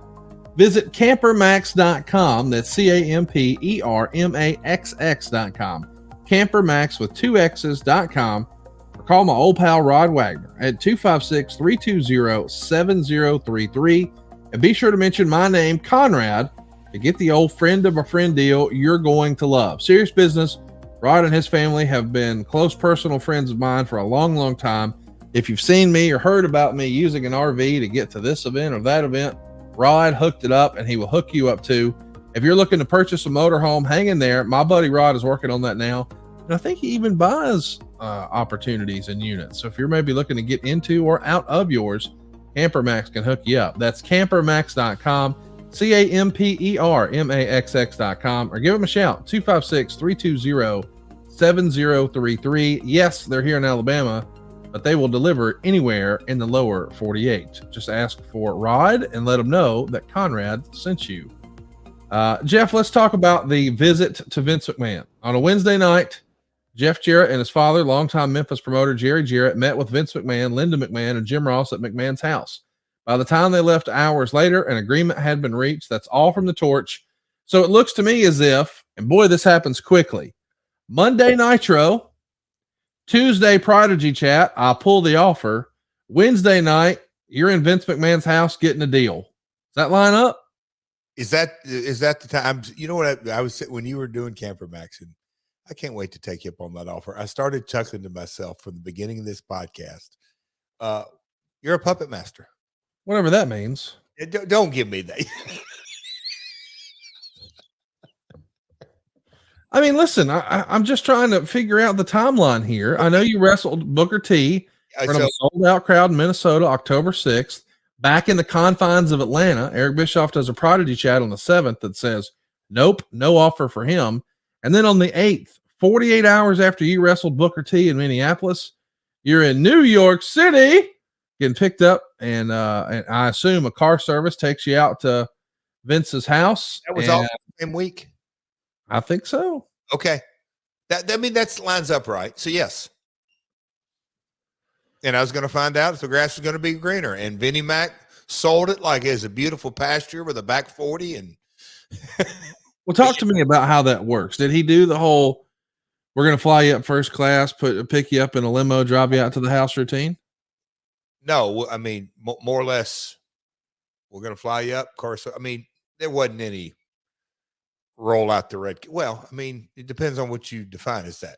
Hey, I looked at it as this. Me and my father are going to go up and talk to Vince. It's a business meeting.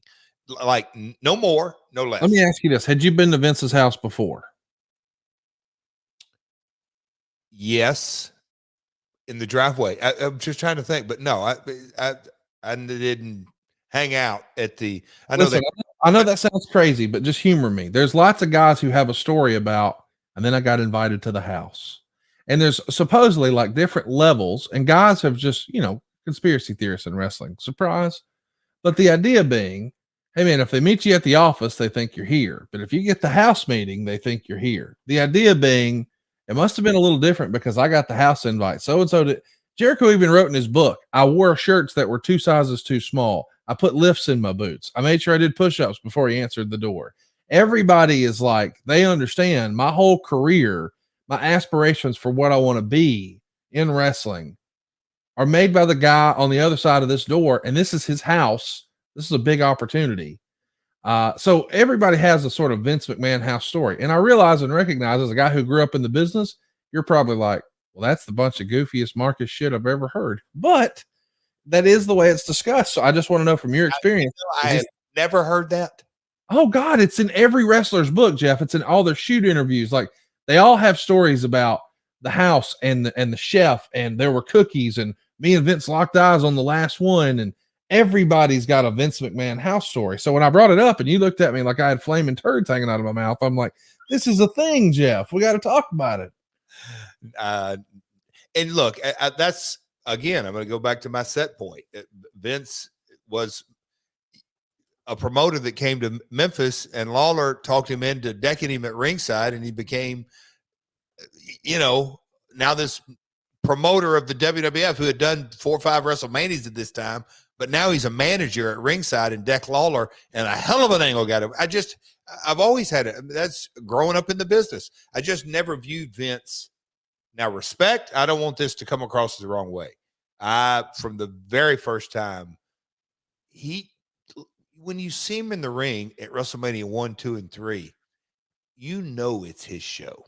Yes. I've never seen that. My father do it. I'd never seen a promoter. In my mind, Don King was kind of that guy that, well, shit, he don't box. What the hell is this fruitcake do? That was my only context. When you see Vince command the ring, and obviously he's play-by-play and all that, but understanding that, Vince McMahon does exactly for New York what my father did here. And before that, Nick Gulas and Roy Welch. And over in Texas, it's Fritz Von Erich, and it's Bill Watts down in Louisiana, and it's Jim Sr. over, and Eddie Graham, and going on and on and on. Okay, here's this one cat that took it national with cable TV. That's how I viewed Vince. He put on his shoes every morning like everybody else, but his brain on a whole nother gear. But I never looked at the house and the cookies and that kind of stuff. I never. Well, no, I wanted to ask, was this, and I think you said before, this is your second visit to the house, but the last time was just in the driveway. This is the first time you got, you made the comparison to Nick Saban. This is the recruiting visit to his Yes. house. It's the first one. Yep. So you said he put on a big show, and let's hear about what the presentation, what does he lay out to convince you? Words in my mouth. Like, yeah, so not big show, but over the top, relaxed. Let's talk about it. Hey, how you been? Let's small talk. Jerry this, and Jim Ross was there. And, you know, what I knew now, or what I knew in the next 30, 60, 90, 120 or year and all that, I didn't realize that this was going right into the head coach. That's, you know, Jim was there, but the conversation was really a Jeff Vince conversation. And that was, I screwed up. I had no idea that how Jim looked at putting his roster together, that it was truly director of player personnel, whatever you want to call, you know, Jim was putting his roster together for the team, for Vince.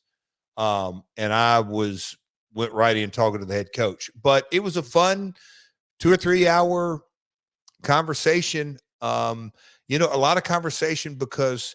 Hang on. I don't mean to cut you off, but I think I pride myself on being able to, what I call, speak Jeff. Yeah. And I think what you just said there in a roundabout way, and again, I don't want to put words in your mouth, so I'm just trying to clarify. You said Jim was running player personnel, and boy, I screwed up. I just started talking to the head coach. It feels as if what you just said right there, translated from Jeff speak, is I maybe didn't show the proper respect to Jim Ross in that circumstance, and felt like, well, I talked to the horse's ass if I could talk to the head. This is the real boss. This is who I focus my attention on. And JR was there. You weren't maybe intentionally being negative, but in your mind, I'm here to put on a Vince show. Oh, and Jim just happens to be here. In hindsight, maybe you wish you spent a little more focus or energy. Hell, 1,000%. I was under the mindset that whatever Vince wants, Vince is going to get.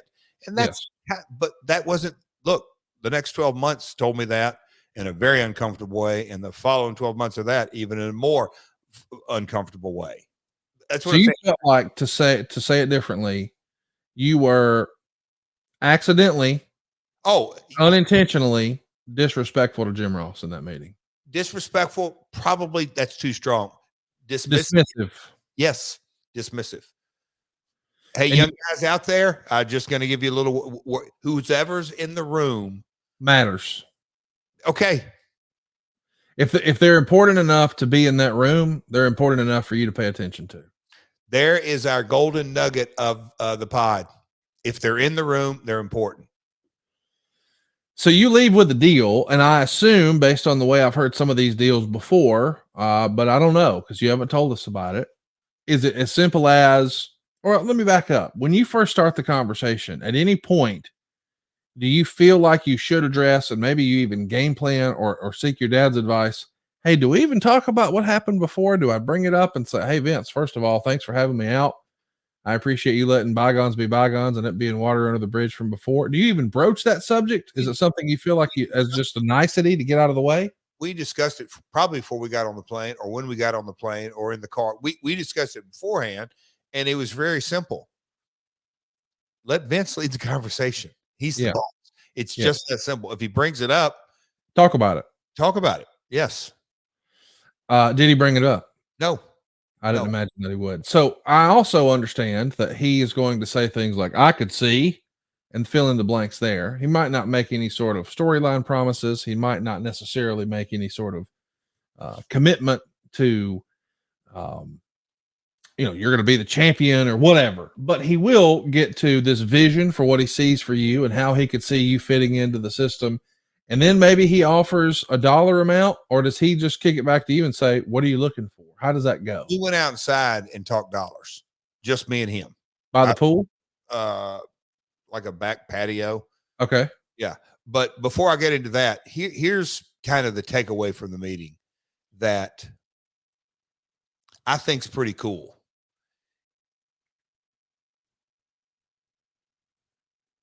the new generation era was dead.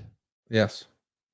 On the WWE side, I guess we're talking 3 months, 6 months, 9 months. I'm just trying to think how the product began to have the attitude in it. Obviously, it wasn't called that at the time, but King of the Ring was in.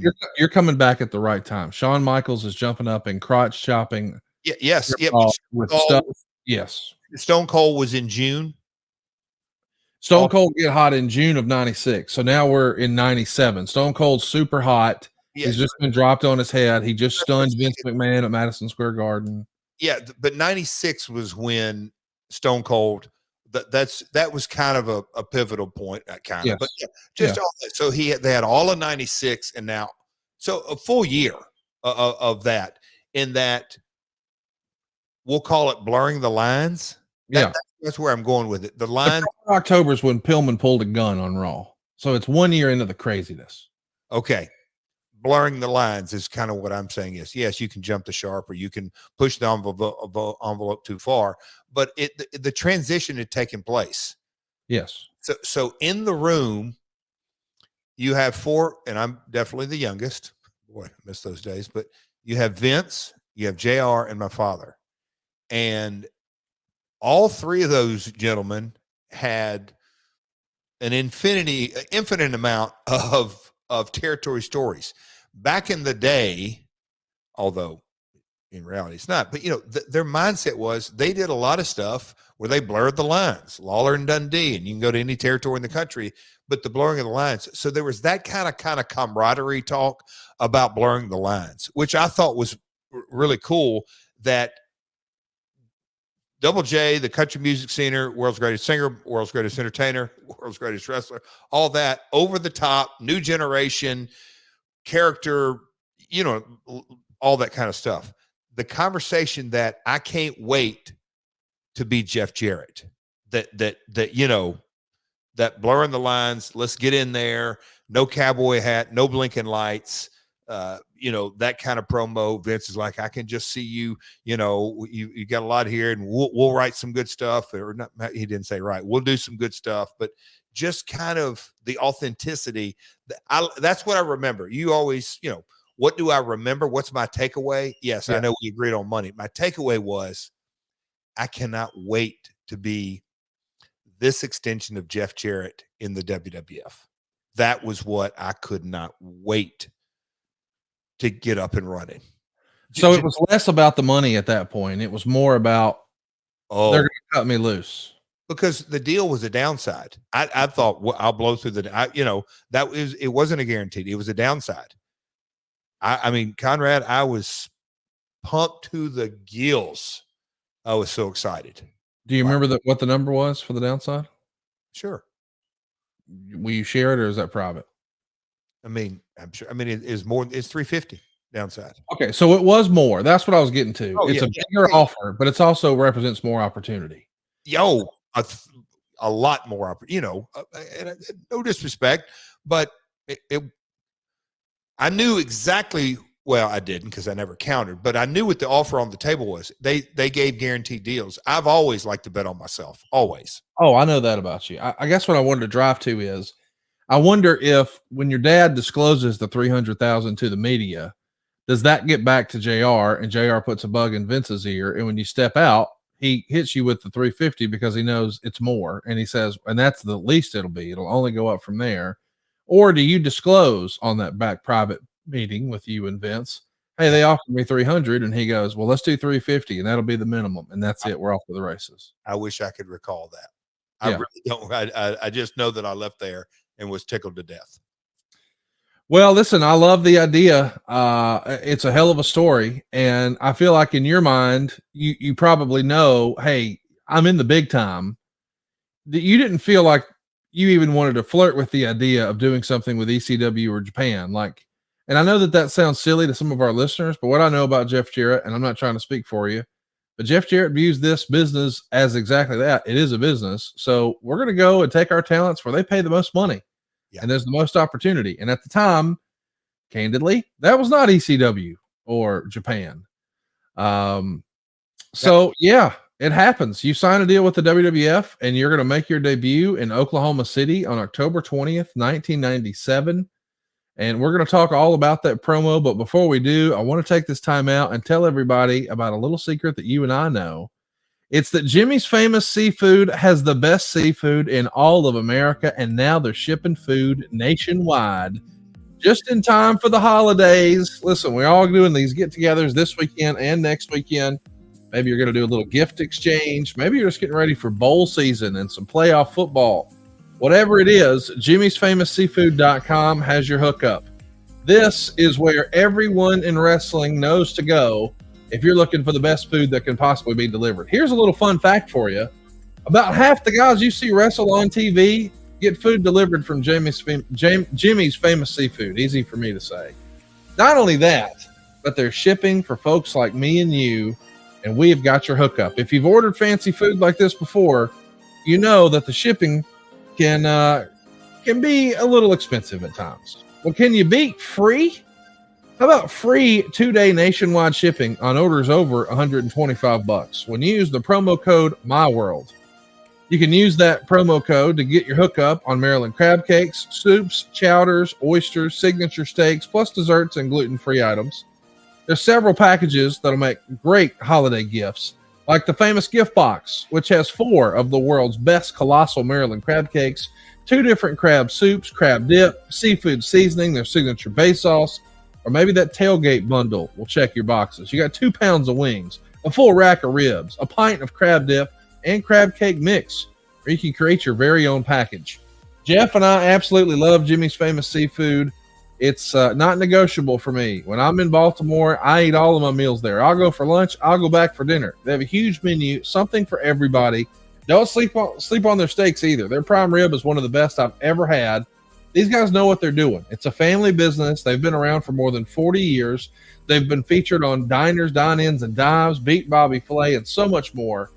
They are the real deal, and I have ordered some just in time for Christmas. I'm recommending to you that you order the crab balls. Everybody talks about the crab cakes. I'm using the crab balls as an appetizer for my Thanksgiving or my Christmas Eve dinner.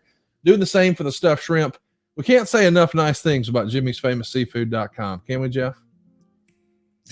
I'm looking at this image that you can tune in and see on YouTube, folks. The very best crab cakes in the world. It's unbelievable. I took Karen up there, and Karen, she kind of gave me one of those looks, Conrad, one time. She's like, "Damn, you really gonna eat all that?" I said, "Yep." She's like, "Well, I guess I'm gonna be here a while." She got it out on her phone, and yeah. Oh man, it's the best. jimmysfamousseafood.com. Use that promo code MyWorld. Get free shipping. It'll be there in time for Christmas. It'll be there in time for New Year's. It'll be there all the time. You're going to get hooked, man.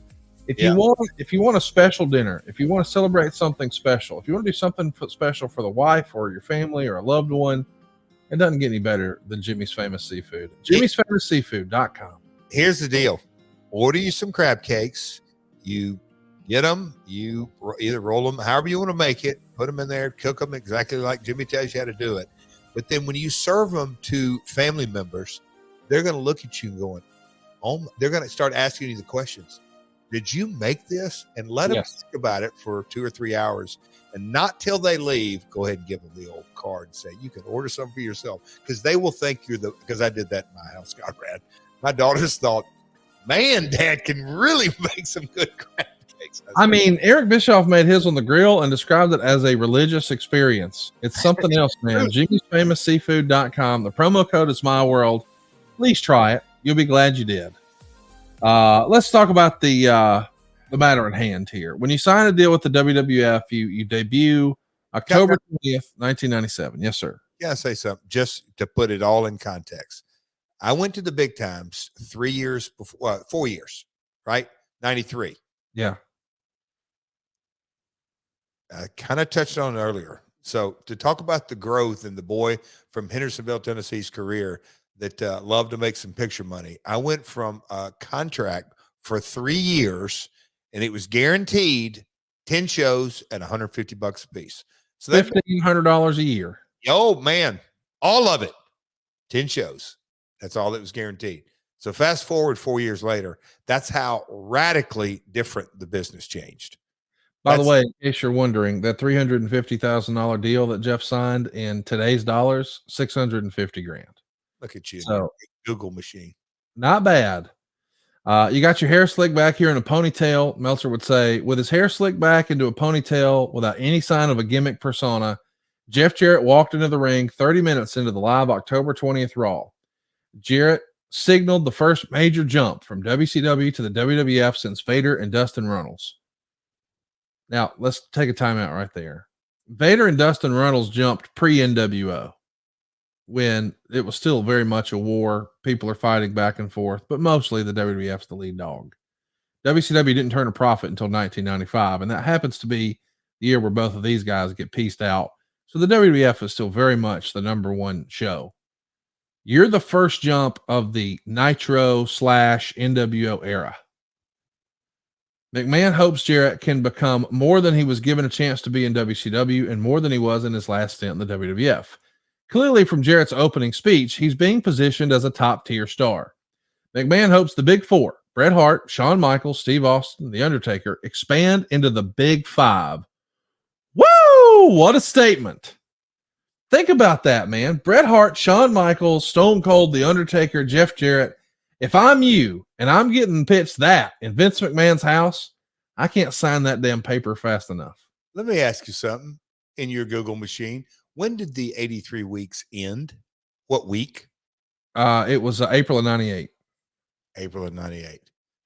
Wow. Interesting. So it was, okay. But so I was the first one. I knew there was, well, I didn't know I was, say that again now. I was the first one to jump from Nitro to Raw. During the NWO era. During the NWO, okay. That's how you class shaded. Okay, yeah. Yeah. Vader was supposed to be a big part of like the second Nitro. They were going to set up Hogan versus Vader on the second Nitro. Vader gets his ass knocked out by Paul Orndorff in shower shoes. That's the end of that. Yeah. So he's never really on Nitro. And of course, if you remember, Dustin and Barry Darsow got fired for blading in the back of a moving truck on an uncensored pay-per-view for blading. So that would have been March of 95. So they both sort of predate when Nitro doesn't launch until late 95. So after Nitro. Once Nitro gets hot, and I guess, you know, that's important to know, but even when Nitro heats up and people start saying, oh, there's competition, that's one thing. When the NWO hit, you would have had to have been a crazy person to leave the hot show and go to this show. That's me. I'm crazy. Jeff Jarrett's crazy like a fox, baby. But now we heard the pitch. We're going to put you alongside Steve Austin, The Undertaker, Bret Hart, and Shawn Michaels. The Big Four expanding into the Big Five. And of course, Wade would continue. There was no country music, no flashing suspenders, no waving blonde hair, no exaggerated ha-ha. He walked out to the ring earlier than McMahon planned, according to the storyline. Quote, sorry, Vince, I know you wanted the big introduction and to be standing alongside me, but I've got something to say, and I'm going to say it right now. Last week on Monday Nitro, Jeff Jarrett was declared everything but dead. Since I refused to accept Eric Bischoff's offer and re-sign with WCW, he did everything within his power to bury me. Being the coward that he is, he even hid behind his computer and announced to the world that he had pulled the offer from the table. Where, Eric, the only thing you ever pulled from Jeff Jarrett was opportunity. Since I wasn't one of your boys, you put a lid on my potential. I was going to go as far as you wanted me to. There was never, ever any ladder of success for me to climb. So let's time out right there. Strong way to open the promo. Of course, you're saying that, you know, oh, I came out here too early. Well, that was clearly just part of the show. That was all written in. You don't just run through the curtain all willy-nilly when you want to. But this promo, is this something that you're just doing from the heart? Is Russo writing some of it? Are y'all working on it together? How does that come together? And this is where hats off to Vinnie Mac. Look, I'd have to go back and really, but so he wrote the promo verbatim. Did I change a phrase here or there? Or did me and Vince go over it and he went back on his computer and maybe move some chess pieces around? But he was the writer of the promo, period. I mean, game, set, match. And I have said this 1,000 times. With a Vince McMahon direction and the right pieces of the puzzle and Vince scripting, if you will, and the right talent, that maybe a little collaboration here and there, that's a real good recipe for success. That was it. That blur again. I'm going to go back to what you said on those, make it go from the big 4 to the big 5. Vince pumped me up and I was ready to go, but I knew kind of the whole foundation of that is that I could talk, I could deliver promos. I was born and raised on Memphis TV to deliver these kind of realistic, money drawing promos, or the authenticity, however adjective. Like last week, Conrad, on Dynamite, when I cracked the guy, when I cracked Max with the guitar, the people in the building, it was heat. It was, and this promo right here, if you go back and watch it, that I started with a cadence, and I mean, to me, the people, I felt it, that you could just, the timing, yes, the words were crafted right, but man, they were like, this guy, he really thinks he hung the moon. He's out here bashing his former boss and his old boss and this guy and that guy, and it kept building, and I don't get too far ahead of the promo, but I thought the whole, I'm going back to your point, the setup was, oh, wait, here's this guy, no cowboy hats and this, but wait, he came out here, he didn't make a big deal about it, but he's telling the folks, I was supposed to come later, but screw it, I'm coming now. I'm trying to make my point, Conrad, that little nuance, but it's a subtlety, but the viewer at home and the viewer in the building, you just say, wait a minute, he's not even supposed to be out here. You're going off script. This is real. We want to suspend disbelief. Okay. You always can just put that's it. That's it right there. So let me ask about this, because and you and I have talked about it before, that a friend of ours in wrestling once smartened me up and said, in wrestling, Conrad, there are attractions and there are opponents. And I know you pride yourself on being the guy, and you've shared it here before. Hey, man, the key to longevity in this business, da-da-da-da-da. And you sort of passed down some of the wisdom that the old timers had given you over the years. And I can see you saying to yourself, I want to be the opponent for everybody. Because if you're the attraction, then you got to wait until it's your turn. But if you're everyone's opponent, you get to be in the main event working against all the baby faces. And so on some level, getting hot and staying hot at a white hot peak as a baby face could be very, very difficult.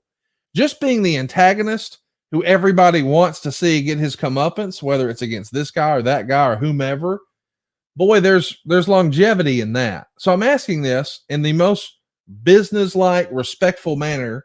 Did you see yourself as the attraction, or did you consider yourself the perfect opponent for an Undertaker, a Shawn Michaels, a Steve Austin, a Bret Hart? Because the Jeff I know thinks, shit, there's more money in staying on top and being the opponent for all those jokers, right? Conrad, the old timers will tell you, heels draw money. Yes. And I know that sounds silly to a modern fan, but like, I'll say this, and I'm going to bring it back. In AEW, me and Jay Lethal are positioned. We don't deserve a tag title shot. Correct. Oh man, I'm cherishing the hell out of that, because you're going to say a 2-time Hall of Famer, a 12-time World Heavyweight Champion. Yes. Jay Lethal has held every title that Ring of Honor has ever had. He's been a champion wherever he goes. He's got wins over Sting, wins over Ric Flair.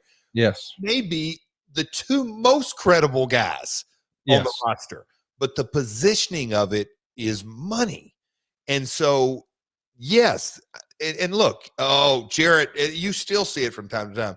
Jarrett started his own promotion just so he could be a champion. It's just like, well, let me time out here for a minute, because where I get to is there are wrestling podcasters and talking heads, luminaries, who will say, well, Jeff Jarrett was never a top guy. Nobody ever saw him as a top guy. No. Jeff Jarrett always worked against the top guy. And I don't know if you've ever seen a top guy wrestle himself, but that don't work. So if you are always the opponent that the top guy wrestles, by definition, you, sir, are a top guy. You're working in main events. Now it might be so-and-so versus Jeff Jarrett, but if it's always versus Jeff Jarrett, it's like playing It's like gambling. The house always wins. And in that case, Jeff Jarrett is the house. So I just feel like that, for instance, we and you never talked about the attraction and the opponent ever in regards to you. But I knew your answer just based on, oh, okay, well, Jeff just wants to make sure he's always getting main event payoffs. And the way to do that is everybody hates him no matter what. Well, that guarantees it. So yeah, thinking.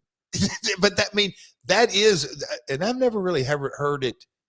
Boy, that was good, Conrad, because of course that's my mentality. I want people to think, damn right, I'm a top guy. And my mind is that just pisses them. I mean, boy, yes. Yes, by design, I won. I'm still winning. The people in the dark studio in Orlando studio, Universal last night, where Jarrett Sucks was ringing loud. The entire Shivani came back and he just looked at me and he goes, "They hate you in Orlando." And I said, "They always have." But he was. I don't want to put words in his mouth. He was impressed. He told me this today. Okay. I was going to say maybe bewildered, but he was just like, son of a gun. I mean, because the thing is, nobody does it anymore. And so I think because it's been so long since there, and by the way, we're getting down a rabbit hole. The NWO ruined all that and made cool heels. Well, you decided a long time ago, ain't going to be nothing about me cool. I'm going to be hated, which is why when we launched this podcast, I had to say, hear me out. I know you hated him. I know you don't think he was a top guy. But did you notice that he always wrestled the top guys? The definition of a top guy is he who works in the main events. And Jeff Jarrett still knows how to get a reaction. He still knows how to make people hate him, et cetera, et cetera. So anyway, I'm excited to see, just the conversation of lumped into the Big Five. Now, of course, we know, unfortunately, that didn't happen as well as we would have liked, maybe. Lesson learned right here coming up. We've talked about it, and it is in the archives. And if you're expecting us to talk about it again, I'm just going to recommend you go listen to the Austin 316 episode. As a part of that first interview, Jeff steps into it, maybe accidentally. And when he comes back through, Stone Cold's pretty upset about it. Shawn Michaels happens to be there. All the details are in the archives, but we did a whole show about it. I don't want to waste any more time on it because it is in the archives. So if you're looking for that conversation here, by all means, go listen to that episode when we finish. Go ahead. You may just touch on it briefly. Sure. Just because it rolls into what you just said is in the scripting of that promo, the main change I had was, we get into much more detail is that, I think Vince had, as the promo crescendo really came to a bowling point, is that he had me knock Austin first, Shawn Michaels second, Bret third. And I said, Vince, I feel very strongly about this. I'm going to leave Stone Cold because he is red hot. Let me leave him to the end and let me do the other two first and build that up. And we're blurring the lines. I'm going to zing it. I'm going to just barrel into it like no tomorrow. Of course, in a blurring the lines role, but it's all about money. It's all about making business. Steve's the protagonist and I'm the antagonist. Well, he took high offense to it, and man, oh man, that thing went sideways, and I truly never recovered in WWF for all intents and purposes. We got it back on track the next year, and in the China and all that whole storyline. And let me time out. You had two critical mistakes we've learned today. I just want to recap. I'm not trying to put words in your mouth. Let me make sure I got it right. Number one, when we realized, maybe there were three, maybe we shouldn't have had your dad so involved. That's a minor footnote. The real two are, when we meet with Vince, we were too dismissive of JR. We didn't read the room right. Should have spent a little more time with Jim Ross. And then number two, probably shouldn't have mentioned anything that affects a guy's merch money without at least having a conversation about it. If we had those two things to do over again, the whole thing could have looked a lot different. Communication. Yes. Communication. Even though the assumption, the expectation, that's where expectations, and I've learned this. Have I learned this the hard way through the years? And man, this is really a lot of meat on the bone. The thing is, and look, just this year, 2022, we talked about Orlando, we talked about Effie, we talked about the NWA and SummerSlam and Ric Flair's last match. one thing that you sometimes don't bring up, Conrad, is the Stone Cold sessions. When I got to go out there and do that, and me and Steve, had a 2-hour conversation on the air, but the conversations we had off air, Russo, you want to talk about having a real conversation? I feel very grateful that Steve invited me and we got to have that kind of conversation and all that. But you go back to the interview we're talking about, he was ready to knock my head off. And Shawn Michaels, I don't know if me and Shawn, we hadn't talked about it in at least 15, 20, I don't ever remember, but I'd love to chat with Shawn now. Like, Shawn, did you want him to hit me? Wouldn't it have been good backstage drama? Because then that would maybe taken some heat off. I don't know. It would have faded the heat from him for at least a minute. That's for sure. That's what I'm saying. But he was there and saw it all. But it was the next piece of business I want to talk about, and we've gone way deeper on this than we always do. Of course, you and I do this every time when we sit down to record. We say, well, we got this many ads. We need to make sure we go at least this long to service those. And I say, you know what? We're going to blow right past it because we're just going to get into it and have fun talking about it. And I'll be damned. You suckered me up front, but go ahead. Well, listen, I'll do it again next week. I'm the puppet master, baby. That's what I do. You ain't kidding. 1997 is an important year for establishing characters behind the characters. We would sit down and see Jim Ross sit down with Goldust and talk about his real life relationship with his father, or lack thereof, and the relationship with his wife, Terry. And then we would fast forward and we would see really a star-making series of promos, almost the same kind of delivery, a multi-part sit-down interview with Mankind, where we learned about the real-life upbringing of Mick Foley, and it's sort of in and out of character, but it really introduces the world to Dude Love and just helps Mankind and Mick Foley become a megastar beyond just he's this crazy man who's feuding with the Undertaker. Well, the third person, and for whatever reason, this doesn't get, well, not for whatever reason, it doesn't get talked about as much because of when it happened. It happened on the go home episode of Monday Night Raw right before Survivor Series 1997. Yes, that one. But the sit down interview with you and Jim Ross, and a lot of stuff is covered. Some of the things you're going to discuss, you're talking about your old WWF persona. When I got here, all of a sudden, Vince just had a vision of who he wanted Jeff Jarrett to be. I succeeded in spite of Vince, but he definitely put limitations on me. He tried to make me the character Double J. Vince and I had a conversation 2 years ago, and I said, Vince, Jeff Jarrett is the only guy in the world who can be Double J because that's your vision. But just let me be Jeff Jarrett. In discussing the night you walked out, you said, it was one of the greatest nights in Jeff Jarrett's history because it was the night I said, Vince McMahon, you will no longer run my life. On the difference between the two companies, you said, Vince gave me an opportunity to be Double J. WCW gave Jeff Jarrett no opportunity. I more or less had a spot when I walked in the door and one when I left, the same spot. No ladder of opportunity.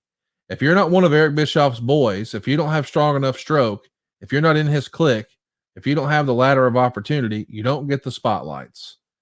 So we'll take a time out right there. I appreciate your telling the truth about the way you really felt about your time in the WWF. But then after Eric Bischoff has been pretty complimentary to you, although he did publicly rescind the offer, but you leaked the number, or your dad did. I guess that's fair. Now you're taking some subtle shots at him. Is that the real Jeff Jarrett? Is that you knowing this will get people talking? Or is that Vince Russo saying, bro, what if? It's funny how, that's why I love this business. You said, I appreciate you telling the truth about, why is that the truth? And then, well, because you told us before that you were frustrated with your creative. Oh, I got you. So it was a TV show. Yeah. I know it's a TV show, but I'm just saying you have disclosed on this podcast the reason you left is you were frustrated with the creative. Yeah. All that. Now you're saying that in a fancy TV way. You don't say, I didn't like what they booked for me. We're not saying that yet. Yeah. That was all to build the persona of Jeff Jarrett. Yes. 100%. Vince Russo involved, Jim Ross involved, Kevin Dunn involved, Vince McMahon involved. Let's do this sit-down interview. And again, Vince had confidence in my delivery of these type stories. I mean, that was, I'm not 6'5". I don't have I'm not this, my skill set is solid in-ring work, if you will. Bumping and feeding and talking trash. But delivering the setup, the go home, I can talk over, all that. That was my strong suit right here. Well, you're going to continue sort of talking about the differences between the two organizations. A lot of people say WCW is built on has-beens and name recognition guys. Those guys, their track record speaks for itself. They've been very successful in what they do. Put me and Shawn Michaels in the ring, and I'll put that match against any match in the world. Japan, WCW, anywhere. Your true in-ring ability does not count in WCW. I would argue that it does count on the undercard, maybe not the main event, but that's where you're aiming to be. And on the main differences in the two organizations, you say, you go to a WWF arena show, and I haven't been to one in 2 years, but I know the last time I was at one, there was action from bell to bell every match for 2.5 hours nonstop. WCW, you don't really have that at their arena shows. You don't have the excitement from bell to bell. They have their moments, and it's no secret that 6 to 8 top wrestlers are all over their 40s. I think in the WWF, we have maybe one. There are only a few Nolan Ryans in baseball who could pitch in their 40s. There are no basketball players. Wrestling is a young man's game. So can I stop you here? Please. That's when I asked you about the 83 weeks. Did you know why I asked about that? No, I don't know why you asked. At this time, WWE or WWF is a clear 2. Is that safe to say? Yeah. I believe that in this array of talent, a guy jumping from number 1 to number 2, it's a little bit different when this guy punches up. Yes. The challenger brand. It's one thing for Shawn. It's one thing for Bret. It's one thing for Stone Cold. Yeah, that's all great. But how do we punch up? Well, we did, the Ted Turner skits and all that kind of stuff. But here's a talent who has had success. I'm not trying to companies, whatever it may be. This guy punching up, and I believe in that philosophy. That's why I didn't want to mention Vince Russo's name today, because again, I wish him nothing but the best, but you never punch down, and that's just the cold hard facts. And so that's why I just think in this promo, by design, everything I said, even it's taking knock at their older talent or me taking stolen opportunities, whatever it is, when you take a step back from the whole promo, this guy's punching up. Boy, you just stepped in it right there. I can't help but follow up. You said, that's why I didn't want to talk about Vince Russo. You just don't punch down. You think Vince Russo is beneath you? Look, he does nothing to the My World listeners. Our chatter, I don't believe the My World listeners want to hear it. That's my honest assessment of it. I do not think they give 2 flips about it. Well, we want you to vote on that. Go to @MyWorldPod over on Twitter, and we'll put up a poll and see what you think. And you know what? As a matter of fact, let's go ahead and do the hashtag. Hashtag. Have you seen the Elon Musk the Twitter poll about whether or not he should step down? That's live right now as we're talking. Yes. How many votes, buddy? People can say what they want about Elon, but that dude knows how to court attention. My goodness, he's got them stirred up. Woof. But to this whole point, I know you're playing Elon. You love this stirred up. I don't think. Look, we can check it. But look, I want to give it what they want. I'm not going to say our audience doesn't want to hear about Vince Russo. But either way we go is not life or death. They come to hear the My World stories of 97 and 99 and to the. You've taught me that. Here's what they're here to hear, Jeff. They want to hear you shit on somebody. Isn't that the truth? I'm just saying, like, there are whole podcasts whose entire platform, the entire show is built around shitting on people. And they chop it up and they put it in clips and they make money on shitting on people. And that's fine. That's their deal. Get after it. Bruce does stupid voices, and Tony and I tell fart jokes, and you and I cry. I mean, we all got our bag, right? That's our thing. Yeah. And I'm but I know that ain't you and I, we might side text and shit on people, but we're not going to get on here and do it. The thing is, I believe I don't want back. And I'm shitting on people in real life is bless his heart. That's as brutal as it gets with us. Look, I truly am grateful that I'm alive. Oh yeah, of If course. that's my set point, it's all gravy. I believe that. I live my life that way. An opportunity out the wazoo, and it's too many good things have happened to me over the last 5 years. Why am I in funk that the first line of the serenity prayer, accept the things you cannot change? I can't change the way Vince Russo thinks as long as I live, and I don't want to try. Let's talk about the sit down interview here. Your sit down is going to continue on your value with the WWF. Quote, I've been around 12 years in the ring, night in, night out, never taken a steroid in the ring, no skeletons in the closet, have the star potential and star quality that I have. Looks like I do in and out of the ring. So for the WWF to get me at the price they're paying me, I think it's a bargain. I like that, but Jeff, come on now. 12 years in the business, you never took a steroid. Not in a little bit. No, at this point, no. Okay. All right. At this point, no. Yeah. Of course, we know as you're coming in, Bret is on his way out. I do want to ask, and this is important. I know that you're going to get irritated when I bring this up, but in September, Vince McMahon goes to Bret and says, sorry, I can't honor your contract. See if you can get that offer from WCW and go. And then the next month he brings you in and puts you on a deal for $350. Did you know he had told Bret we couldn't afford you? And now in hindsight, boy, that's a head scratcher, is it not? No money for Bret, but we got money for Jeff. Not so let me kind of give you kind of my thought process. Okay. This is a life lesson, but I'm glad I never assumed to know what Vince knew. Right. Vince obviously had something in his mindset that he was off Bret. Yeah. Bret, but here's the thing on that, Jeff. When he has that talk with him, Bret's still the champ.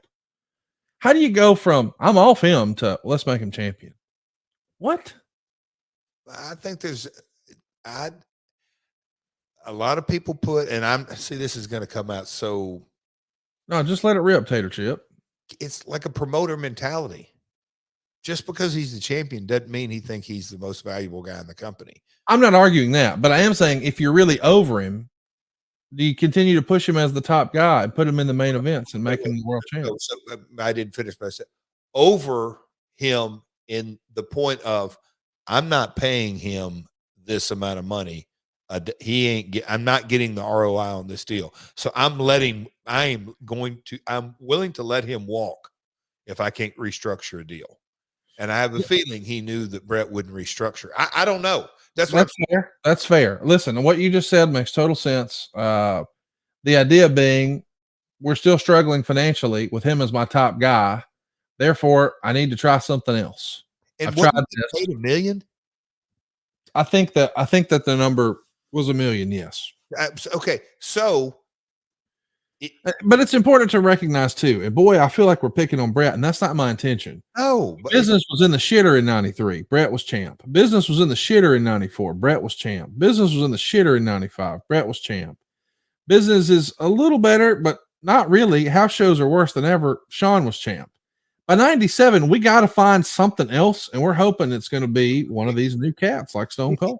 But here's kind of look, and I'm not going to assume. It's just a life lesson. I'm not going to assume it, but hindsight's 2020. But don't you think Vince said, we sure have sold a lot of Austin merch.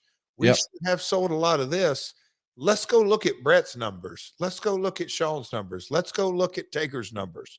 Okay, so comparatively speaking, we got a guy doing, Jesus, he's doing 50%, 60. Wait, he's doing damn near 75% of our merch. Oh, wait, when I do my payoffs, this guy's. Yeah, I get it. It doesn't correlate. You got to make sure that they're all. Vince balancing his books. Yes. That's how I looked at it. I get it. It's interesting because when you come in, you do this sit down interview, but you're not regularly working on TV. And part 2 of your discussion with JR gets cut for time. And that makes me wonder, boy, is that a bad sign? But again, the focus has now shifted to Bret walking out. Meltzer would recap it saying this. Part 2 of Jim Ross's chat with Jeff Jarrett aired where Jarrett said he'd be surprised if Michaels didn't beat Bret at Survivor Series. He said, even though he's never beaten Bret, he thinks he is now, quote, better than Bret in every way. He called Eric Bischoff right place, right time, right wallet. He called Randy Savage the hardest working wrestler he's ever known.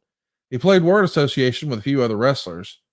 How about if Jarrett wins a match in the WWF before he starts evaluating the careers of every other big star in the industry? You even called Hunter a tag-along.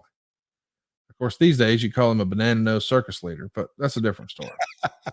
You finally get a match on TV, and it's against Crush, even though you kept calling him Chains. You complain that in your contract you're supposed to get a catered meal and bottled water, and how Vince McMahon was already not living up to his part of the deal. Meltzer would speculate this is all really just a shot at Bret Hart to sort of symbolize how he was crying about the contract. Kane is going to come out and destroy Crush, which actually is his exit from the company. He's going to follow Bret to WCW. What do you think of the creative here, coming out and saying, oh, you're not honoring the contract and to have a catered meal and bottled water? And then you're even calling the guy by the wrong name. It is his last night in. So you're just double burying Mr. Adams here. What do you remember about this career? I was being the role that was exactly laid out. An arrogant, pompous prick that could work his ass off. That was kind of the whole mindset. That was, excuse me. But looking back on it, Conrad, there's a lot of what ifs and a lot to unpack here. But knowing that he's, however you want to say, let's just here's where I'm putting all the chess pieces on the table. We know how he felt about Bret. At the very least, he wasn't getting his ROI on that, right? Yeah. So another piece of that is, boy, I can damn sure get my ROI out of this Stone Cold Steve Austin over here. So there's a lot of value over here. Okay, so that's on there. Jarrett comes in. Oh man, that promo. Damn, that was good. Walks through the curtain. His top babyface wants to deck him, wants to take his ass out behind the scenes. That's real. Now, all of a sudden, the whole Survivor Series, who screwed, just that whole went down. That's kind of a recipe for me to quickly get lost in the shuffle. And when you look at the Aztec Indian, that's it. I mean, this is a fun podcast to do, because when you see it in these bite-sized conversations and see that this happened here and this happened here and this happened here and this happened here. Yep. Jeff, we're going to get Dennis Carlos and Jim Cornette, the Aztec Indian, and you're off to the races. What? Who made that gear? Creative Services. WWF's Creative Services. Did you have any input on it, or do they just bring it to you and say, this is what it is? That's what Vince signed off on. And when you get it, do you say, well, hope Eric Bischoff didn't block my calls because I need to make a ring-a-ding-ding? Of course I didn't. Look, my delusional optimism. Look at young Michael Cole there. But my delusional optimism is, look, I'd never wrestled in a singlet in my life, but that kind of went with the wrestler mentality. Pompous, arrogant, blurring the lines, that kind of deal in street clothes. But when he gets in the ring, he's wrestling in a singlet. That's, did I think it was great? Hell no. I kind of thought, well, these cuddlers, well, yeah, got a little Indian to it, but nobody's got them. Tatanka's gone. But, we're joking and laughing about it cutting up now. At the time, was I enamored with it? No, but I didn't think it was a death knell. So you debut with this big promo where you step off in it with Steve Austin on October 20th. Then we have those sit-down interviews that air. And then you refuse to wrestle Crush on November 24th. So you're just kind of chilling. Are you just healing up? Are you waiting on your time?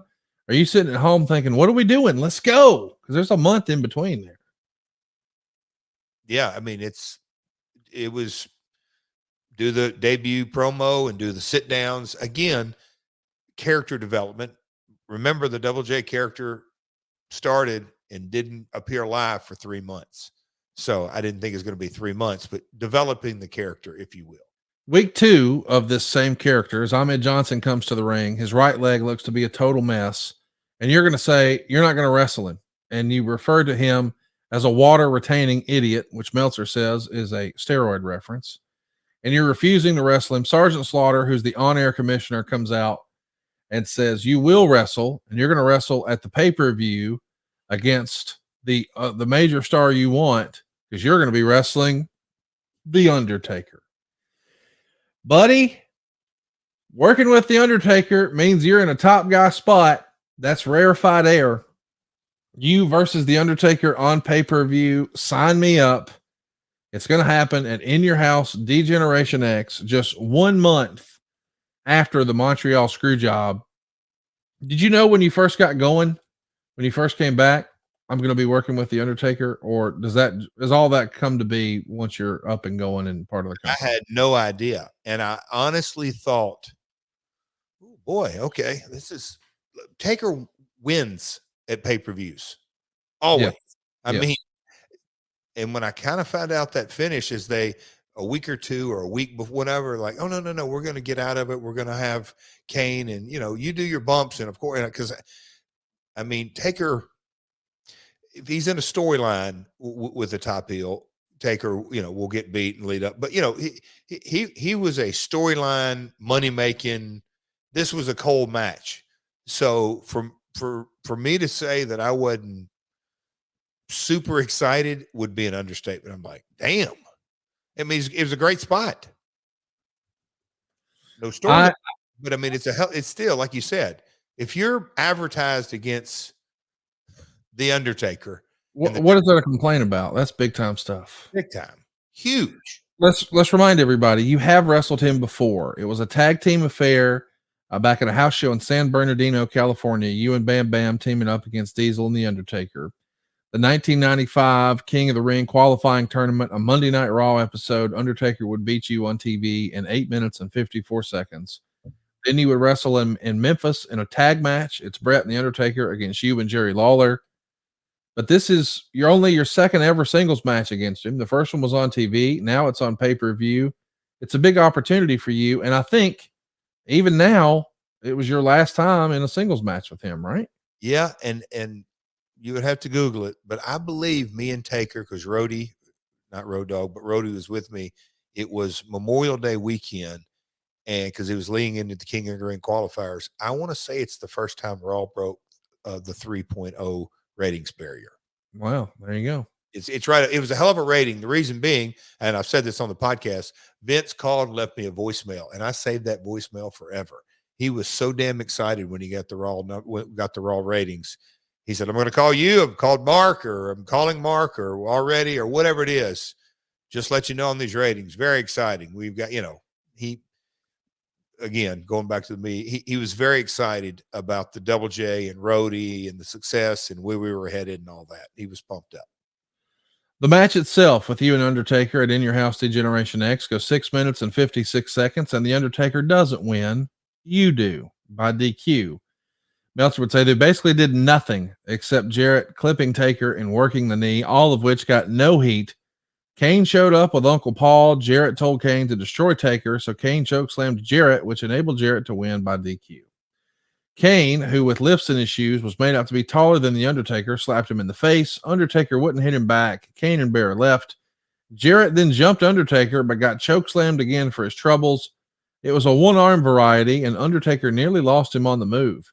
After Undertaker left, Jarrett got to strut in the ring. If you look up the phrase "not getting over" in your dictionary, I'll have a photo of Jarrett in that Mayan Indian outfit next to the phrase "dud." Wade liked it better, gave it a 1 star, but I think everybody recognized that the gear was regrettable, but again, not necessarily your call. The next night on Raw, you're going to beat Vader in a match that actually never got started because Goldust came out and flashed Vader, who chased him and is counted out. So let's get this straight. You come back from WCW to the WWF to talk about how they misused you and they never gave you an opportunity to use your skills.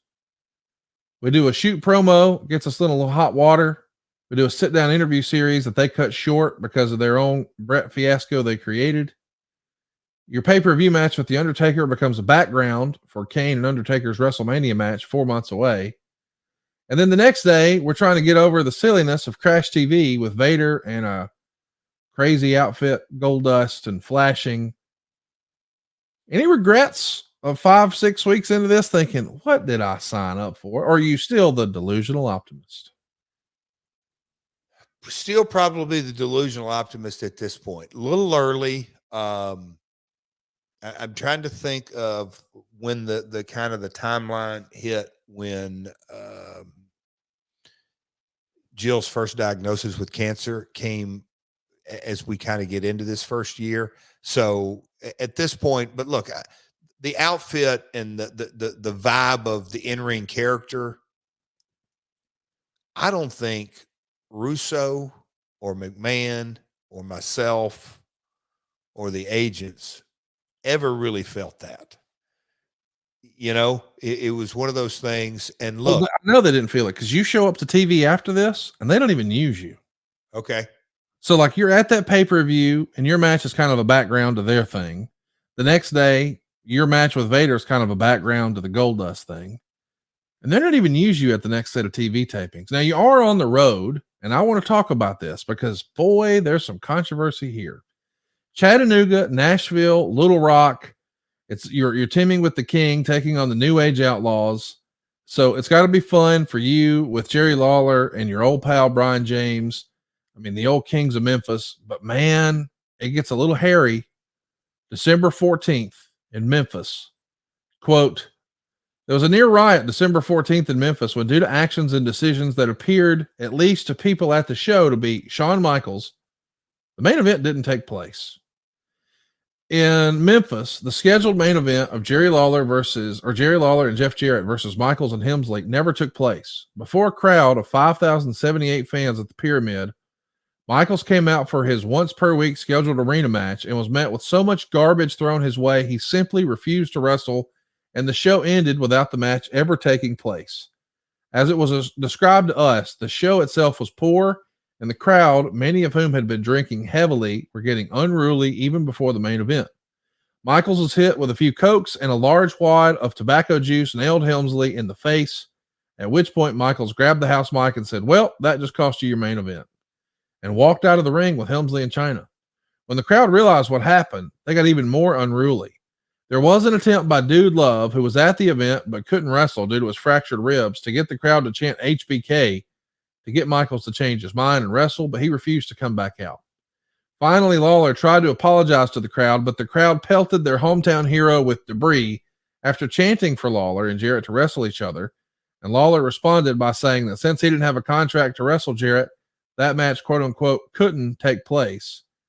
This has become something that wrestling fans have talked about a lot in the last recent years, this sort of almost riotous situation. You were there. What do you remember? In the back, like I wasn't out in the arena to know all of that. It was a wild, wacky time. When I read this research, I remember the incidents. I totally forgot that it was back-to-back nights. Was I in the Little Rock show? Sure. So in the Pyramid, it was supposed to be that. And then on the Little Rock show, it is you and Jerry Lawler against Road Dogg and Billy Gunn. They're the tag champs. Y'all are going on last. Okay. Yeah. So, I mean, kind of a blur going all through but I remember Memphis because that's Lawler's, that was our home base. It wasn't good, but look, it was a WWF show. It wasn't a Mid-South, it wasn't a Memphis USWA show. Different, not completely different, but different fans. It was taken different. But man, that was a unique time.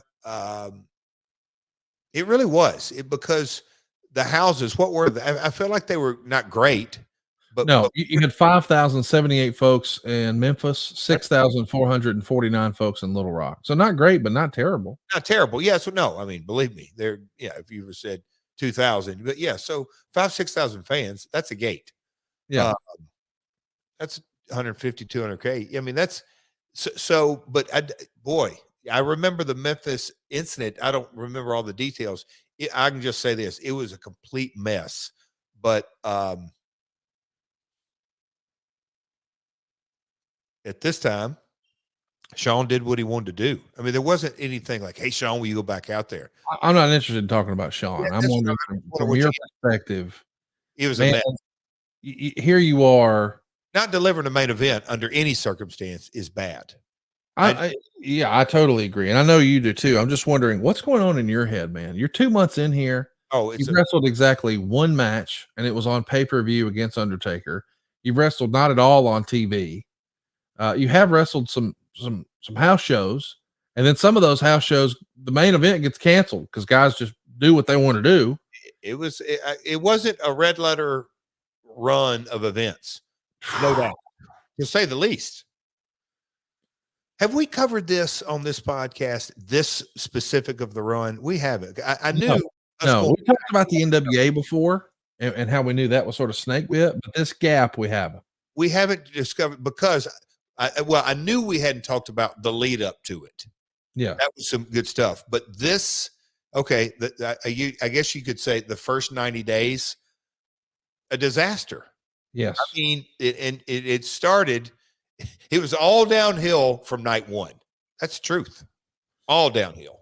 Jeremy Strunk says, typically when people talk about guys starting to jump from WCW to the WWF, they mention X-Pac as the first one or maybe skip to Big Show. But Jeff did it before those guys. And as far as I can remember, he was the first one to go from WCW to the WWF in the Monday Night Wars era. Why isn't Jeff mentioned or recognized more in that way? And I think the answer is even you didn't really know that, did you? Well, I didn't. It was a wacky time frame. Is that a listener that just we started questions? Yeah, Jeremy Strong. Okay, because I heard that. I'm like, is that a reporter? What the heck? Well, thank you, Jeremy. No, it was I think for the most part, the timing of all of this was we're still talking. I mean, the Survivor Series, Montreal overshadowed everything in this time frame by far. Who's jumping who? Mick Foley sit down, riots in Memphis. Because the business was in the process, it was the embryonic stage of the greatest antagonist this industry's ever had. Vince McMahon, who brought the United States at this point from the regional territory to he literally, same thing, but it was presented differently. Professional wrestling to sports entertainment. That guy who was in the Pontiac Silverdome and lead promoter, he now was stepping into the villain role, and the people were ready for it, and that overshadowed everything. Headlines in front of the camera and behind. And for a split second, and this is where I just think from a real historian point of view that in today's times, a lot of people kind of miss this. The NWO angle truly felt like the WWF invading WCW. They felt that part was real. Now, flip 18 months later in the WWF, Vince, I don't even want to say switching heel, but that's for purposes. Vince switching heel was real. People said, oh, no, that's real. Because listen to him talking, he really is the boss. And that kind of set the charted course for the employee-employer relationship between Stone Cold and him that catapulted WWE's business. John A. Wilson wants to know, do you still have the Aztec Warrior gear? Sure do. Do you think we can show that off here one day? I mean, I know it's in your storage facility and you got to go dig for it, but we should do a Jeff Jarrett show and tell one day. I'd love to. Let's enlist the queen, but I'd love to. Next week, we're going to be back talking about another one of your returns. When you walked back into TNA, well, technically, I guess it was Impact Wrestling in 2017. How the deal with Anthem came together, why you came back, the attempt to combine Impact and Global Force Wrestling, your role, what you did in the company, the issues with the Hardys and the broken gimmick, how Dixie being gone led to you coming back. Lots of fun stuff to talk about there. Also, we want to mention, as we talked about at the top of the show, we just did a Jeff Jarrett's Greatest Hits where we highlighted some of the biggest guitar shots in your career. That's up and live now over at adfreeshows.com. Little bonus action. Me and Cassio had a blast doing that. Next Wednesday, the Fast Count, Eric Bischoff, Nick Patrick, for the first time ever, They're going to discuss Starrcade 1997. And of course, we also want to mention Eric's brand new book, Grateful, over on Amazon or bischoffbook.com. It's available now. If you haven't already, you should watch our show on YouTube. There's lots of great facials and clips and supporting imagery, and it's a whole new experience on video. It's My World on YouTube.com. We would love to have you subscribe there and turn that notifications bell on. And maybe it's the best way to introduce a new listener to our program. Some of these shows go long, like today. We're going to go over 2.5 hours. I can't believe it. We'd love to have your feedback. It's at MyWorldPod on Twitter, Facebook, and Instagram. That's at MyWorldPod. He is at Real Jeff Jarrett on Twitter, Instagram, and Facebook. I am at Hey, it's Conrad on almost everything. Instagram is at Hey, it's Conrad Thompson. But man, what I'm most excited about this time of year is helping people save money. Hurry right now to savewithconrad.com if you haven't already. We'll show you how to skip your next 2 house payments. That's right. Skip your next 2 house payments at savewithconrad.com. If you put Christmas on a credit card and you're trying to figure out, hey, how am I going to pay for all this? The research shows it takes folks about 6 months to pay it off. Well, I can get rid of it just like that and get you a lower monthly payment. We're routinely helping our podcast listeners save $600, $700, even $800 a month. If you're looking for a lower monthly payment, if it's going to be a New Year's resolution to save money, if you'd like to get rid of your credit card debt, maybe you need some cash to put in a pool or a man cave or upgrade your kitchens and bathroom, we can help you make all of that happen at savewithconrad.com. We can even help you buy a house with no money down. Loan limits are going up in the new year. Interest rates are coming back down, but real estate prices are not. You know what nobody's ever heard of, ever? Landlords lowering their rental costs. No landlord ever went to a tenant and said, you've been paying me too much. How's a little less sound next year? But interest rates do come down. Home values do not. Find out how much money you can save when you become a homeowner at savewithconrad.com. The first step to buying a house is figuring out, hey, what's my new payment going to be? What's my down payment going to be? And we'll ask you that. Hey, man, what do you want your new payment to be? And then we'll go make it happen. It really is that easy. SaveWithConrad.com. NMLS number 65084, equal housing lender. Did I mention no house payments for 2 months? That means no payments in January or February. You're done until March 1st. Jeff, that's going to do it for today's episode of My World. I want to thank everybody for tuning in live. We're doing these shows live over on adfreeshows.com.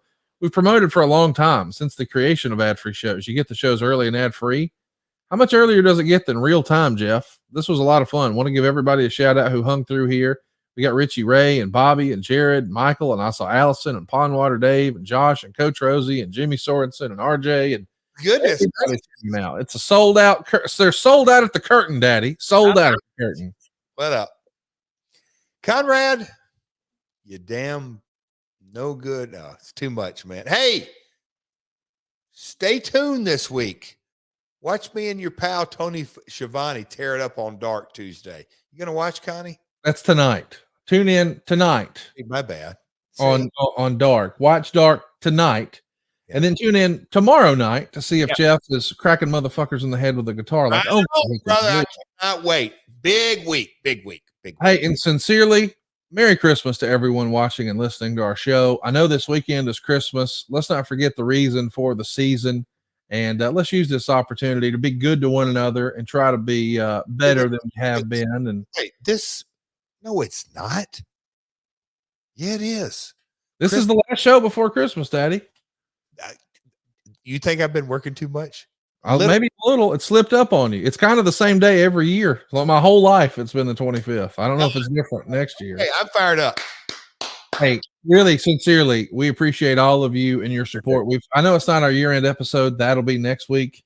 But we've had a great time this year, and it really has been the year of Jeff Jarrett. And I don't think a lot of that would have been possible if the world wasn't getting to know Jeff Jarrett and Jeff wasn't getting to tell his story. And Jeff, I just want to thank you for your honesty and being so transparent and being so vulnerable on the podcast. It's been a great year. It's been a great run. I can't wait for 2023.